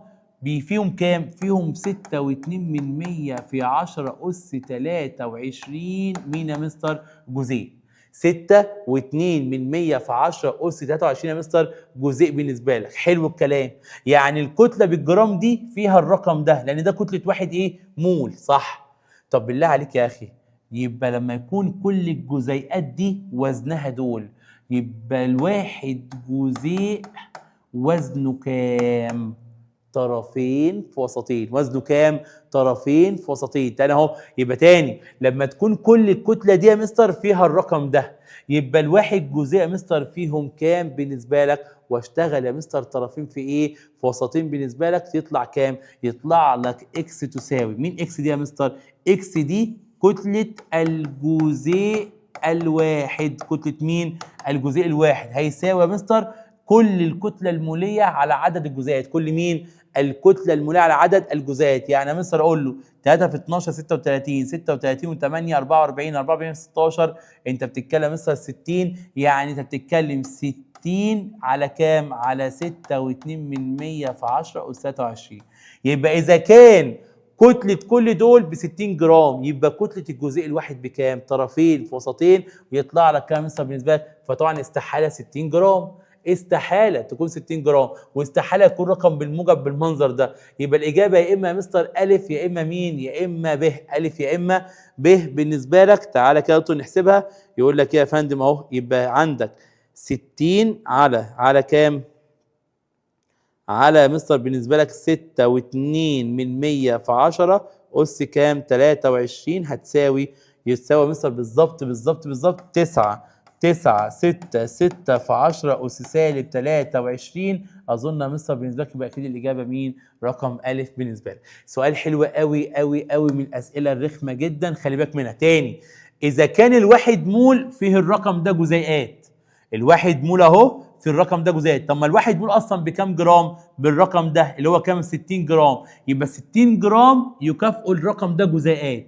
طب بقى تخيل بقى، يبقى الجزيء الواحد يمثل قد ايه من 60 جرام؟ طرفين في وسطين. طلع يمثل الرقم ده مستر بالجرام. رقم قليل قوي، لان طبعا انت في الاول والاخر ده جزيء واحد، ده جزيء ايه؟ واحد بالنسبه لك. فخلي بالك يا دكتور اهو، ادي فكره مساله. تخيل فكره مساله في قانون افوجادرو يا دكتور بالنسبه لك، اللي هو اصلا مش متالف، انا اسف، مش متالف كتاب الوزاره يا دكتور. كتاب الوزاره جايب لك مثال على كل مساله يا دكتور بالنسبه لك، بس مجرد انت بس ايه؟ يعرفك بالقانون ويقول لك ابحث انت جو اون في كل حاجه. فخلي بالك ده النهارده ايه؟ ده النهارده يعتبر ده لسه بنشرح. ده انت لسه هيبقى عندك حصص وحصص كامله مكمله مسائل فقط لا غير، بافكار متنوعه ومتعدده وافكار عليا في كل شيء، عشان بقى ايه؟ الكلام واضح.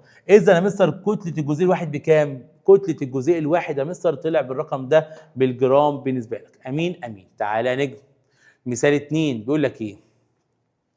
بيقول لك يا مستر يتحد 1 مول من غاز النيتروجين، حلو، مع 3 مول من غاز الهيدروجين لتكوين الكميات الآتية من غاز النشاد العدد. اكتب يا مستر اللي هو كاتبه. بيقول لك ايه؟ يتحد 1 مول نيتروجين زائد 3 مول هيدروجين، يبقى زائد 3 H2. طبعا يا دكتور لما يتحدوا مع بعض اكيد هيديك ايه؟ اكيد هيديني 2 NH3 عشان توزن المعادله اهو. انت عندك N ب2 N ب2، 3 في 2 ب 6، 2 في 3 ب 6. وابوس ايدك روح اتفرج على التأسيس ووزن المعادلات.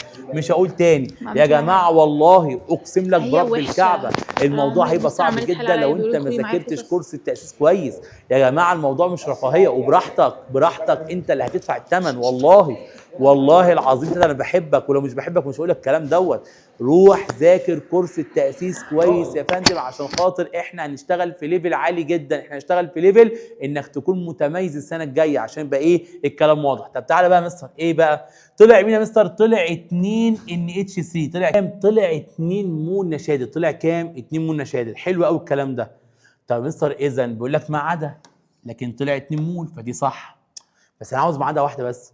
هو ال 2 مول دول انا ممكن احولهم لمين؟ مش ال 2 مول دول ممكن احولهم لكتله جراميه؟ اه طبعا. مش الان بكام؟ الان مديلك بص ب 14، يبقى 14 زائد الاتش بكام؟ بواحد، واحد في 3 يا مستر يبقى زائد 3. تعالى تطلع بكام يا مستر؟ 2 في 17 يطلع 34 جرام، يبقى ال 2 مول هم 34 جرام فدي صح. انا عاوز ما عدا.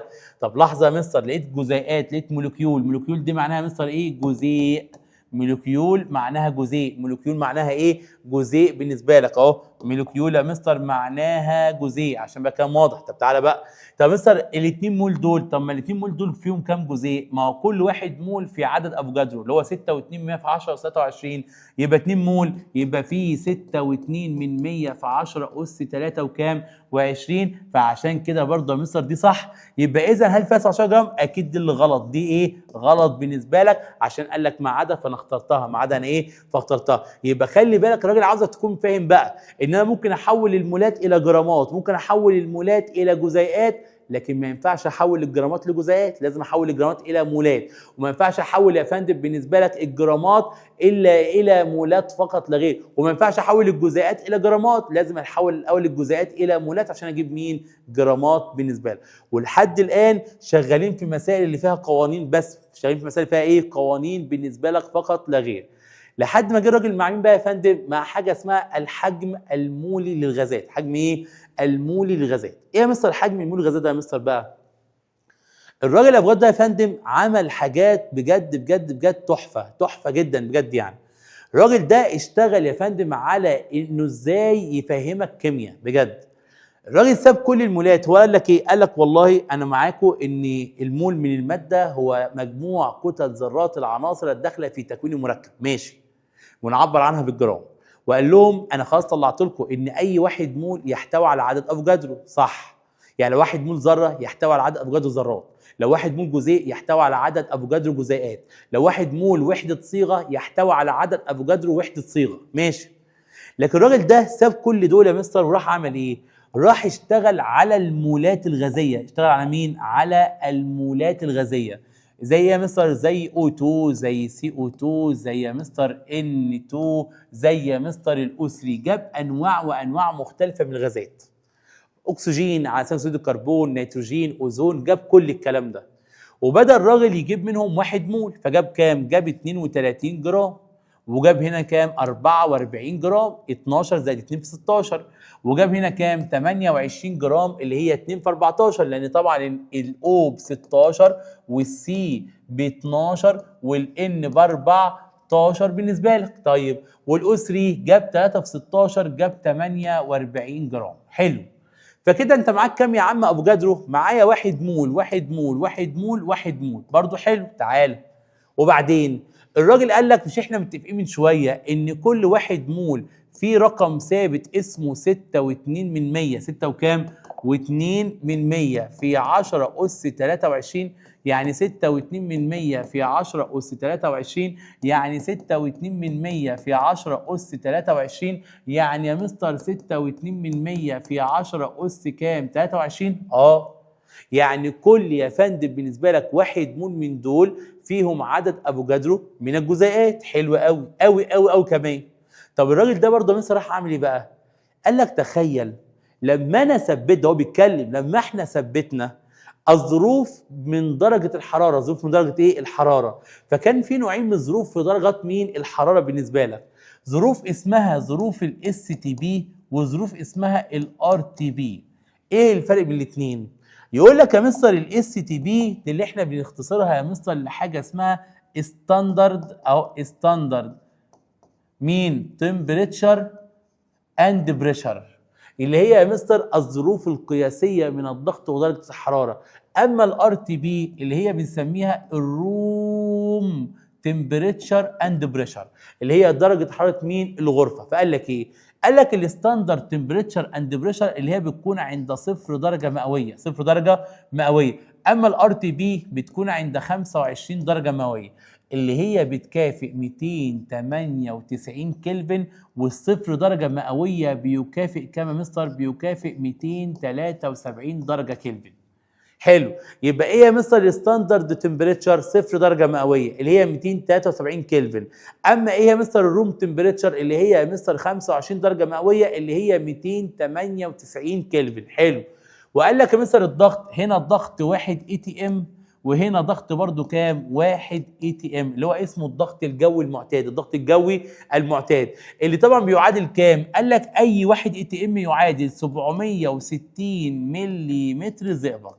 وكأن الراجل بيفكرك بكل منهج اولى ثانوي علوم متكامله، بس لاول مره في المناهج المصريه يشرح لك الراجل على حاجه اسمها الار تي بي. الار تي بي هي درجه حراره الغرفه 25 درجه مئويه. عمره ما جاب يا فندم اسئله على القانون الحجم المولي للغازات الا السنه دي على الار تي بي. هو رأي يا مستر بقى، قال لك والله يا مستر لما الراجل دوت اشتغل يا مستر في الاس تي بي، في الاس اي تي بي، وجاب 1 مول من غازات مختلفه اللي فيها نفس العدد من الجزيئات، لقى في الاس تي بي اهو. يبقى اول حاجه نتكلم عليها فين؟ في الاس تي بي. لقى يا مستر في الاس تي بي ان حجم الغاز هنا الواحد مول 22.4 لتر، وحجم الباشا هنا يا مستر 22.4 لتر، وحجم الباشا هنا برضو 22.4 مين لتر، وحجم الغاز هنا 22.4 مين لتر. يعني الراجل ده لا ايه؟ لا يا مستر بالنسبه لك ان حجم الواحد مول من هذه الغازات تساوى، رغم اختلاف انواع الغازات، تساوى يا مستر بالنسبه لك، بس لما ثبت الظروف عند الاس تي بي عند كام؟ 22.4 لتر. ولكن نفس الراجل دوت لما جه يا مستر اشتغل في الار تي بي، اشتغل فين؟ في الار تي بي يا مستر، لقى برضه حجوم متساويه ولكن لقاها 24 لتر. لقاها كام؟ 24 لتر. لقاها كام؟ 24 لتر. لقاها كام؟ 24 لتر. ايه يا مستر انت عاوز تقول ايه؟ عاوز اقول لك الراجل ده يقول لك ايه؟ ان انت لما كان معاك 1 مول في الاس تي بي كان بكام؟ 22.4، في الار تي بي 24، في الاس تي بي 22.4، في الار تي بي 24، في الاس تي بي كام؟ 22.4، في الار تي بي كان بكام؟ ب 24، في الاس تي بي كان ب 22.4، في الار تي بي كان بكام؟ ب 24. عاوز اقول لك ايه؟ ان اي مول غازي، اي مول غازي، والكلام ده على الغازات بس، الكلام ده على الغازات بس، اي مول غازي يا فندم عند الاس تي بي حجم الواحد مول ب 22.4 لتر. وبس ايه؟ تكون مثبت الظروف في الاس تي بي، ولو كنت مثبت الظروف بتاعتك في الار تي بي اللي هي درجه حراره الغرفه، اعرف ان هو بكام؟ ب 24 لتر. السؤال دلوقتي على كده يا مستر، لو انا كان عندي 1 مول، انت بتقول ايه؟ لو كان عندك يا مستر 1 مول بالنسبه لك بتقول لي ب 22.4 لتر. ده فين؟ في الاس تي بي. طب السؤال دلوقتي لو كان معايا 2 مول هتعمل ايه؟ هضرب 2 في 22.4 لتر.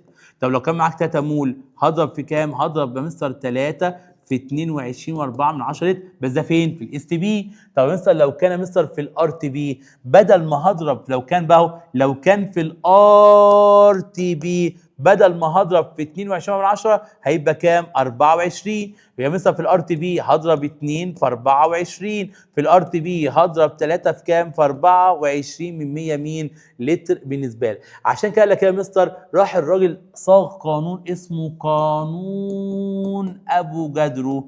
علاقه ما بين، علاقه يا فندم، قانون ايه؟ افوجادرو. علاقه ما بين ايه؟ حجم الغاز، لا ده انا هقول لك اهو، حجم اي غاز، حجم اي غاز يساوي مين؟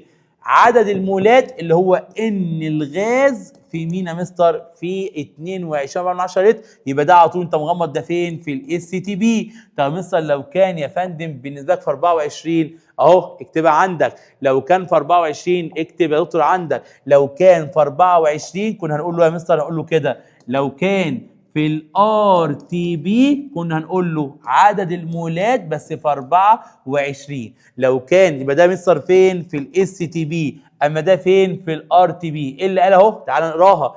توصل عالم افوجادرو الى ان المول الواحد من اي غاز يشغل نفس الحجم في نفس الظروف من الضغط ودرجه الحراره، وقد عرف فيما بعد ان المول من اي غاز يشغل حجما قدره 22.4 لتر في الظروف القياسيه مين؟ اس تي بي، وهي درجه حراره 0 درجه مئويه و293 كلفن والضغط الجوي المعتاد 1 اي تي ام اللي هو 760 ملم زئبق، او يشغل حجما قدره كام؟ 24 لتر في الار تي بي، وهي درجه حراره الغرفه 25 درجه مئويه 298 كلفن، والضغط برضو الجوي مين؟ المعتاد. فخلي بالك في المسائل، لو قال لك في الاس تي بي هضرب عدد المولات في كام؟ في 22.4، لو قال لك في الار تي بي هضربها في كام؟ في 24 لتر بالنسبه لك. حلو يا مستر الكلام؟ حلو الكلام. بس لاحظنا حاجه بقى يا مستر؟ طبعا لاحظنا ايه يا مستر؟ تعالى يا فندم، تعالى يا دكتور. يقول لك ايه؟ بس يا مستر من الملاحظات دي نفهم حاجه. تفهم ايه؟ هعمل لك بس على غازين عشان ما اطولش عليك يا حبيب قلبي. تعال يعني اقول لك ايه، لو انا جبت لك يا مستر H2 جبت لك مين؟ CO2. مش انت لو قلت يا مستر في الاس تي بي انت كام مثبت درجه الحراره؟ فلو جبت لك 1 مول وجبت لك هنا 1 مول، ده معناه يا مستر ان انت عندك 6.2% في 10 اس 23. ايوه، وهنا عندك مين؟ عندك 6.2% في 10 اس 23 برضو. ايوه صح يا عم، امال ايه بقى المشكله؟ تعالى بس. وانت مثبت درجه مين؟ الحراره. طبعا. وقلت لي مثلا من شويه ان ده ب 22.4 لتر وده ب 22.4 لتر في الاس تي بي. ايوه صح، عشان ده غاز وده غاز. حلو. ايه اللي لاحظناه؟ اللي لاحظناه يا مستر بالنسبه لك ان انت لما ثبتت الحجم عدد المولات ايه اللي حصل له؟ ثبت. طبيعي. ليه؟ لان فعلا لو كان الحجم ثابت طبيعي جدا عدد المولات هيثبت، لان اصلا ده رقم ايه؟ ثابت. فلو كان طرفين المجاهيل ثابتين، طب وده ثابت يا مستر بالنسبه لك، يبقى ده ثابت وده ثابت، يبقى ده هيبقى ايه؟ ثابت. يبقى لو ثبت لك عدد المولات وده ثابت يبقى الحجم ايه اللي هيحصل له؟ هيثبت. حلو. طب مش انت خدت قانون يا مستر برضه بيقول لك ايه؟ مش بيقول لك عدد الجزيئات بيساوي ان في عدد افوجادرو؟ حلو. وانت مش قلت لي ايه؟ طالما يا مستر بالنسبه لك الحجم ثابت يبقى عدد المولات ثابت. طب طالما عدد المولات ثابت وده اصلا ثابت يبقى عدد الجزيئات اللي هيحصل له هيبقى ثابت. انت عاوز تقول ايه؟ الراجل راح قايل لك فرضيه محترمه قوي. قال لك ايه؟ الحجوم المتساويه من الغازات المختلفه، تاني اهو، الحجوم المتساويه من الغازات المختلفه عند نفس الظروف من الضغط ودرجه الحراره تحتوي على عدد متساوي من الجزيئات. تاني اهو، الحجوم المتساويه من الغازات المختلفه في نفس الظروف من الضغط ودرجه الحراره تحتوي على عدد متساوي من الجزيئات. صح صح صح، لانها بتحتوي على عدد متساوي من المولات. يعني ايه يا مستر بقى؟ لو جيت قلت لك O2 وجبت لك اي حاجه ثانيه CO2 وقلت لك يا مستر ده 2 لتر وقلت لك ده 2 لتر وقلت لك يا مستر ده 2 لتر و2 لتر، يعني حجم ايه؟ الحجم ثابت ودوت ثابت، يبقى كده عدد المولات يبقى ايه؟ ثابت. يبقى ان هنا بيساوي ان هنا. صح.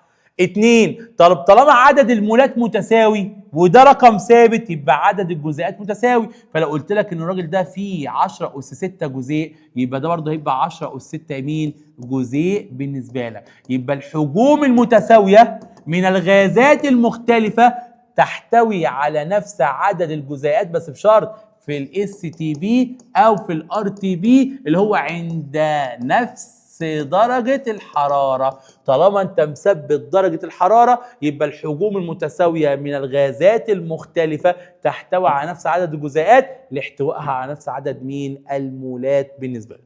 حلوة قوي دي. وسموا الكلام ده يا مستر بقى ايه اللي انا بقوله ده؟ الحجوم المتساوية من الغازات المختلفة تحتوي على نفس عدد الجزيئات يا مستر سموها فرض افوجادرو. فرض مين؟ افوجادرو بالنسبه لك. يبقى فرض افوجادرو علاقه بين مين ومين؟ علاقه بين الحجم ومين يا مستر؟ وعدد الجزيئات. طب يا مستر قانون افوجادرو علاقه بين مين ومين يا مستر؟ قال لك قانون افوجادرو علاقه بين مين؟ بين عدد المولات ومين؟ وحجم مين؟ الغاز. علاقه بين يا مستر مين؟ عدد المولات وحجم الغاز، لان ده كده اسمه قانون افوجادرو. يبقى ايه الفرق بين القانون والفرض؟ الفرض علاقه بين الحجم وعدد الجزيئات، اما القانون علاقه بين عدد المولات وحجم الغاز. هنا يا مستر حجم وعدد جزيئات، هنا حجم وعدد مولات. حجم وعدد مولات. القانون حجم وعدد مولات، الفرض حجم وعدد جزيئات بالنسبه لك. امين يا فندم. ادي الجزء النظري في الكلام ده. طب الامثله يا مستر بقى يا سهله قوي، بس برضه هقول لك انا امثله من عندي تكون سهله شويه، اللي هو تطبيق القانون. بس اقول لك ايه يا فندم، تعالى اكتب ورايا، اكتب ورايا يا دكتور. بيقول لك ايه؟ لو جيت قلت لك يا مستر احسب مين؟ احسب يا مستر بالنسبه لك حجم اهو غاز النشادر، عدد مولاته، عدد مين يا مستر؟ مولاته تساوي كام؟ تعالى 2 مول. وسابك يا مستر ليه؟ فنط انت. تعالى بقى لما اقول لك فنط يا فندم اقول له مين؟ انا عاوز حجم غاز النشادر بكام لتر؟ بكام ايه؟ لتر. عدد مولاته يا مستر؟ يقول لك عدد مولاته بكام مول؟ 2 مول. طب ايه القانون اللي بيحول المولات للترات او المولات لحجوم؟ هو قانون واحد. هقول له يا مستر بالنسبه لك فوليوم النشادر تساوي كام؟ تساوي ان نشادر في مين؟ في 22.4 مين؟ لتر. ان نشادر في 22.4 لتر. طب ما الان اصلا بكام مديها لك؟ ب 2 في 22.4 تطلع 44.8 لتر. 4 وكام؟ 44.8 لتر بالنسبه لك. ادي حجم غاز مين؟ النشادر. ده تعويض القانون السهله اللي اصلا ما بيجيش في امتحان. تعالى يا دكتور اللي بعده يقول لك ايه؟ طب تعالى يا مستر مثال. بيقول لك ايه؟ بيقول لي يا مستر حجم 4 جرام من غاز الهيدروجين في الاس تي بي بكام؟ واحده يا مستر، واحده يا باشا. الاول فنط، انا عاوز ايه؟ حجم، يبقى انا عاوز فوليوم. مين يا مستر؟ فوليوم الهيدروجين كام لتر؟ اللي كتلته بكام؟ كتله الهيدروجين ب 4 جرام. ستوب. في تاني؟ مفيش تاني. ومثبت لك مين في الاس تي بي. هسألك سؤال انت، هو انت يا فندم بالنسبه لك عندك قانون بيحول الجرامات لحجوم ولا القانون بيحول المولات لحجوم؟ بيحول المولات. طب حلو قوي. طب مثلا لما يكون عندك قانون بيحول المولات وانا مديك جرامات اعمل ايه؟ المفروض احول الجرامات الى مين؟ مولات. طب حلو. هل عندك قانون بيحول الجرامات لمولات؟ جدا. اللي هو ايه؟ ان هيدروجين، عدد مولات الهيدروجين بيساوي مين يا مستر؟ كتلة الهيدروجين على الكتلة مين؟ المولية للهيدروجين. حلو قوي. كتلة الهيدروجين على الكتلة المولية مين؟ للهيدروجين. طب كتلة الهيدروجين مديلك بكام؟ قال لك 4. هو مديلك اهو 4 ايه؟ 4 جرام. طب يا مستر الكتلة المولية، كتلة المولية يعني كتلة 1 مول H2. الواحد الاتش بكام اصلا؟ بواحد. يبقى يا مستر H2 يبقى 2 في 1 تطلع كام مول؟ 4 على 2 تطلع يا مستر ب 2 مول. حلو قوي. يعني ال 4 جرام هيدروجين فيهم كام مول؟ 2 مول. تعالى لي بقى. اذا او بما ان فوليوم الهيدروجين تساوي ان الهيدروجين في 22.4 لتر. اشمعنى؟ لانه قال لك في الاس تي بي. طب لو قال لك في الار تي بي كنت هضرب في كام؟ في 24 تساوي ان بكام يا مستر؟ يقول لك ب 2 في كام؟ في 22.4 تطلع 44.8 لتر. فين دي يا مستر؟ الاجابه رقم ب بالنسبه لك. تعالى يا مستر تاني مثال كمان. بيقول لك ايه؟ بالونان احدهما به نص مول من الغاز ايه والاخر به الرقم دوت من الغاز بي، اي مات يعد صحيحا. بص يا فندم، لقيت حجم مش هقدر اشتغل بحجوم وانا معايا هنا جزيئات. لازم احول الجزيئات دي لمين؟ لمولات الاول. طب احولها ازاي؟ ما انت عندك قانون يا حبيبي، ديت خلاص متحوله، دي سهله خلاص خلصت. لازم احول ده لمين؟ لمولات الاول. مولكيول، قلت لك يعني ايه مولكيول؟ يعني جزيء. مولكيول يعني ايه يا فندم؟ جزيء بالنسبه لك. طب تعالى بقى احول ازاي يا مستر بالنسبه لك؟ يقول لك بما ان عدد مين؟ الجزيئات يساوي مين يا مستر؟ ان في مين؟ في عدد افوجادرو. مش احنا عندنا لتحويل الجزيئات الى مولات ان في عدد افوجادرو. طب السؤال دلوقتي مستر انا اصلا مديك عدد الجزيئات بكام؟ ب 3.1 في 10 أس 23 بيساوي ان في كام؟ 6.2 في 10 أس 23. اذا يا مستر ان هتساوي كام؟ وادي دي بالقسمه، يبقى 3.1 في 10 أس 23 على 6.2 في 10 أس 23 يطلع لي يا مستر نص مول. يطلع لي كام؟ نص مول. حلو قوي ده. يعني ده كمان يا مستر نص مول. حلو. طب بالله عليك ده نص مول وده نص مول. مش انت عارف ان الفوليوم تساوي ان في 22.4؟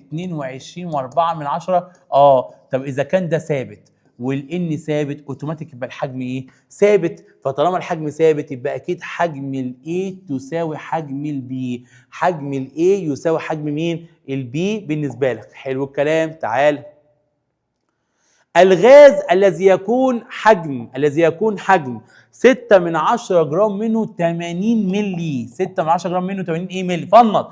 ما بعملش حاجه ان انا ايه افنط الاول. تعالى لي حجم مين يا مستر؟ 6 من 10 جرام. حلو. يبقى اذا يا مستر كتله الغاز ده، كتله مين؟ الغاز بكام؟ ب 6 من 10 جرام.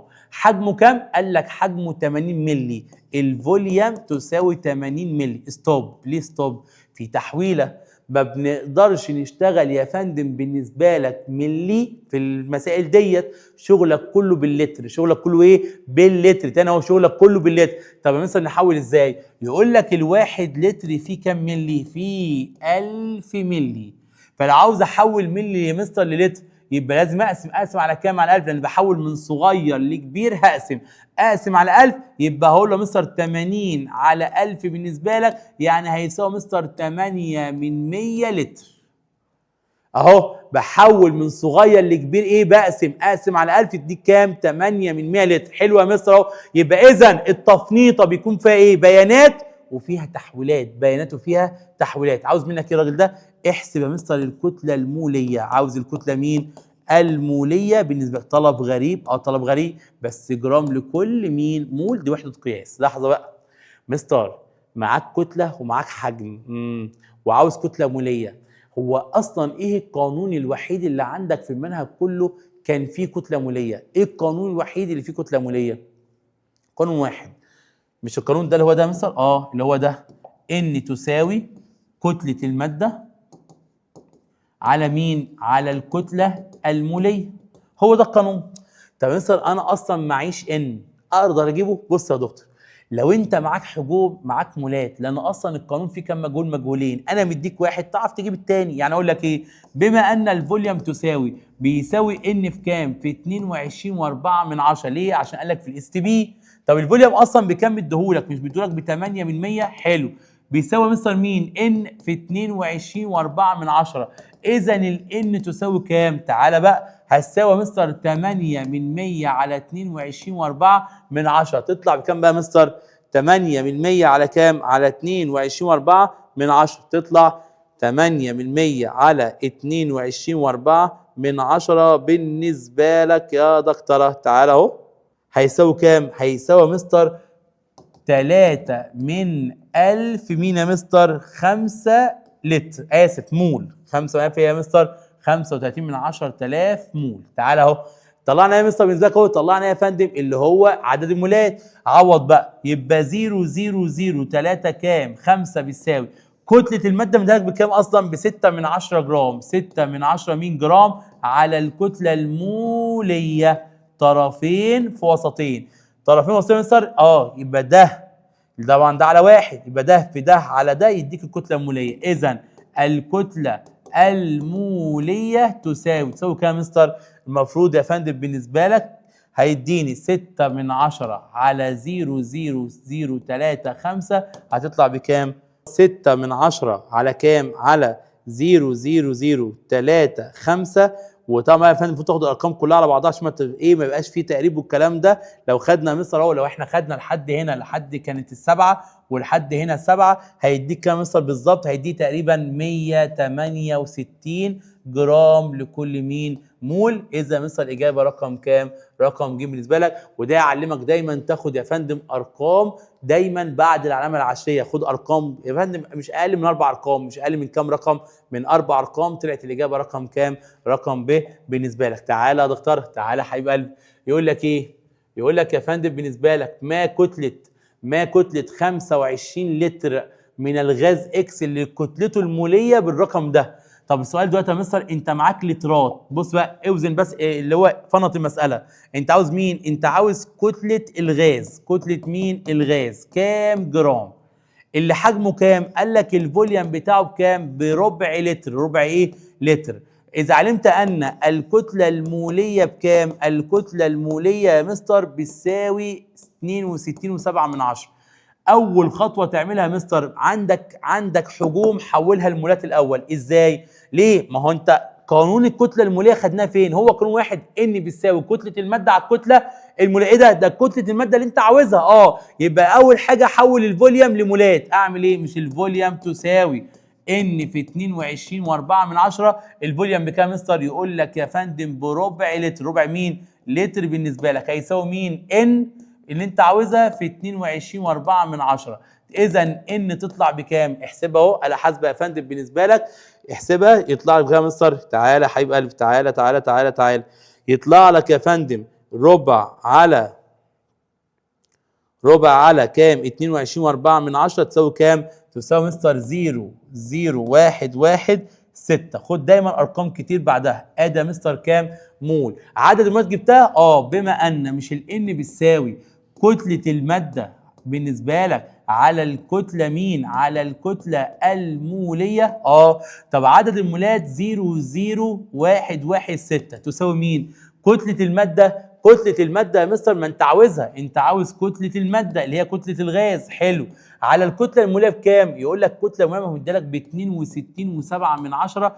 اذا كتله الغاز هتساوي، اضرب بقى مستر الرقم دوت كده في كام؟ 62.7. تطلع بكام مستر؟ طلعت بالظبط 699 من 1000 يعني كام؟ 69 من 100 جرام. طلعت اهو. اذا يا مستر كتله الغاز طلعت كام؟ 0.699 جرام، اللي هو تقريبا كام الرقم ده بالنسبه لي. اذا فنط المساله. احنا دلوقتي شغالين ايه؟ في اول نوع مسائل، وهو مسائل القوانين. مسائل مين؟ القوانين بالنسبه لك. تعالى يا دكتور، تعالى يا فندم. اكبر كتله لغاز الاكسجين. بص بقى الفهم بيقول لك ايه؟ اكبر كتله لغاز الاكسجين O16 فيما يلي كتلته بكام؟ تعالى يا حبيبي. والله يا مستر اكبر كتله يا راجل واحد جزيء هيكون بالسالب. لا طبعا اكيد لا. طب واحد مول، طب واحد اتوم برضه لا. يعني ده ذره يا جماعه. ازاي ده الذره والجزيء ليس على مستوى العين المجرده ولا حتى الميكروسكوب، فطبعا ازاي اجيب كتلتها قليله قوي. طب واحد مول، بص يا فندم اللي اعرفه ان الواحد مول 22.4 لتر. اكيد 22.4 لتر اتقل من 11.2. خلاص الاجابه مين؟ جيم. ليه؟ لان ده مثلا 11.2. على فكره 11.2 لتر لو انت حولتهم، مش الفوليوم تساوي ان في 22.4. اذا كان ده 11.2 ان في 22.4، اذا يا مستر الان بيساوي كام؟ 11.2 على 22.4 يطلع كام؟ يطلع نص مول. يطلع كام؟ نص مول بالنسبه لك يا دكتور، لا اكتر ولا اقل. اما يا فندم بالنسبه لك هنا كان كام؟ 1 مول، فاكيد الاجابه رقم ج بالنسبه لك. وادي سؤال اهو للفهم يفهمك انت فهمت ولا لا. تعالى بيقول لك ايه؟ ما كتله غاز الاكسجين التي تشغل نفس الحجم الذي يشغله 3 مول من غاز الهيدروجين. يا نهار ابيض، سهله قوي. انت عارف ليه؟ لان بص يا فندم، طالما نفس الحجم ما هو الفوليوم يساوي ان في 22.4. طالما الحجم ثابت وده ثابت يبقى عدد المولات ايه؟ ثابت. يعني اذا لو كان عدد مولات الهيدروجين 3 مول، اذا عدد مولات الاكسجين هو كمان 3 مول. طبعا. طب تعرف بقى تحسب كتله دول؟ طبعا. احسبوا الكتله ازاي؟ مش انت عندك يا فندم قانون بيحول الكلام ده كله لكتل؟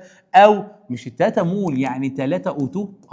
طب يا مستر 3 O2، طب ما كده 3 الاول واحده ب 16، 2 في كام؟ في 16 تساوي 32 في 3 تطلع لك ب 96. 6 وكام؟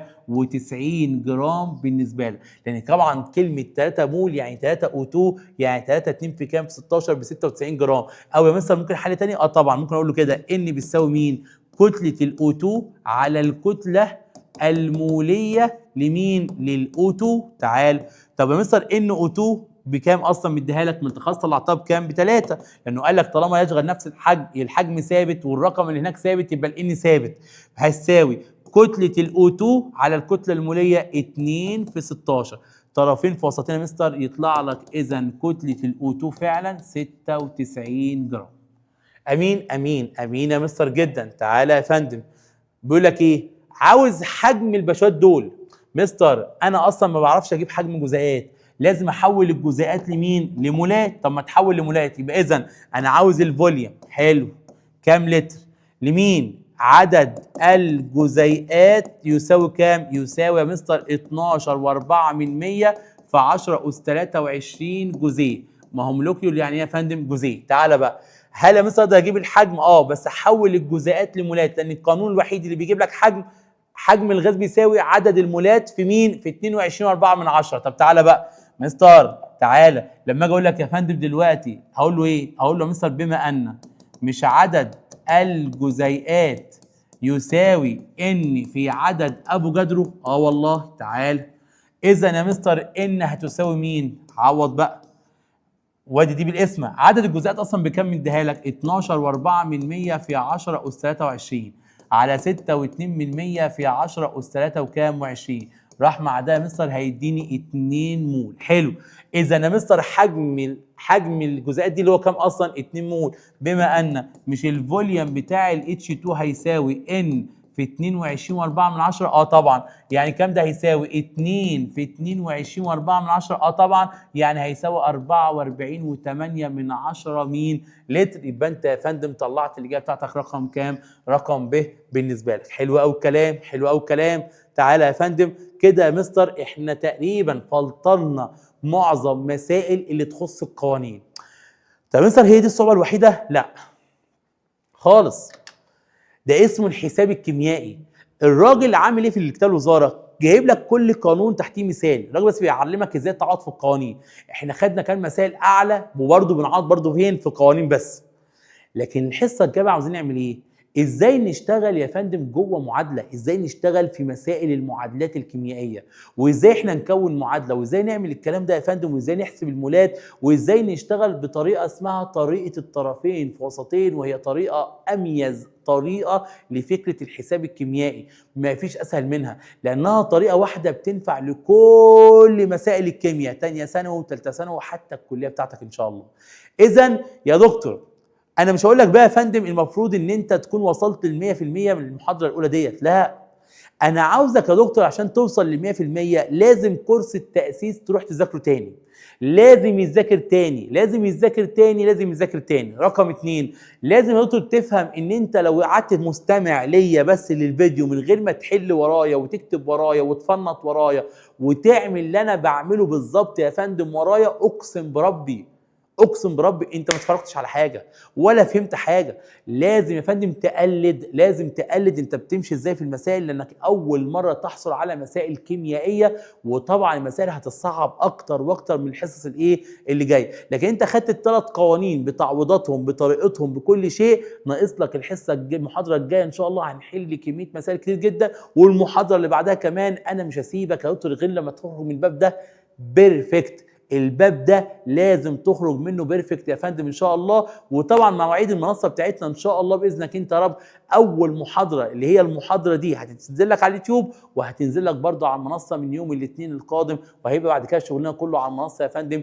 كل يوم اثنين ان شاء الله يا فندم، كل يوم اثنين هينزل لك محاضره بالنسبه لك بدايه من الاسبوع اللي جاي. كل يوم اثنين هينزل لك محاضره، وكل يوم خميس او جمعه هينزل لك محاضره للحل. محاضره مين؟ للحل على المنصه ان شاء الله باذنك انت يا رب. هتوحشوني جدا، وتابع برضه تفاصيل المنصه، وهنبعت لك كل حاجه على المنصه يا فندم ان شاء الله. وطبعا تقدر تتصل بكل ارقام الدعم العلمي والدعم الفني والدعم الاداري يا فندم، الخاصه بايه يا فندم؟ بالمنصه، والخاصه بالشغل بتاعنا. اخوكم في الله يا فندم، هتوحشوني جدا جدا جدا جدا. شكرا، مع السلامه.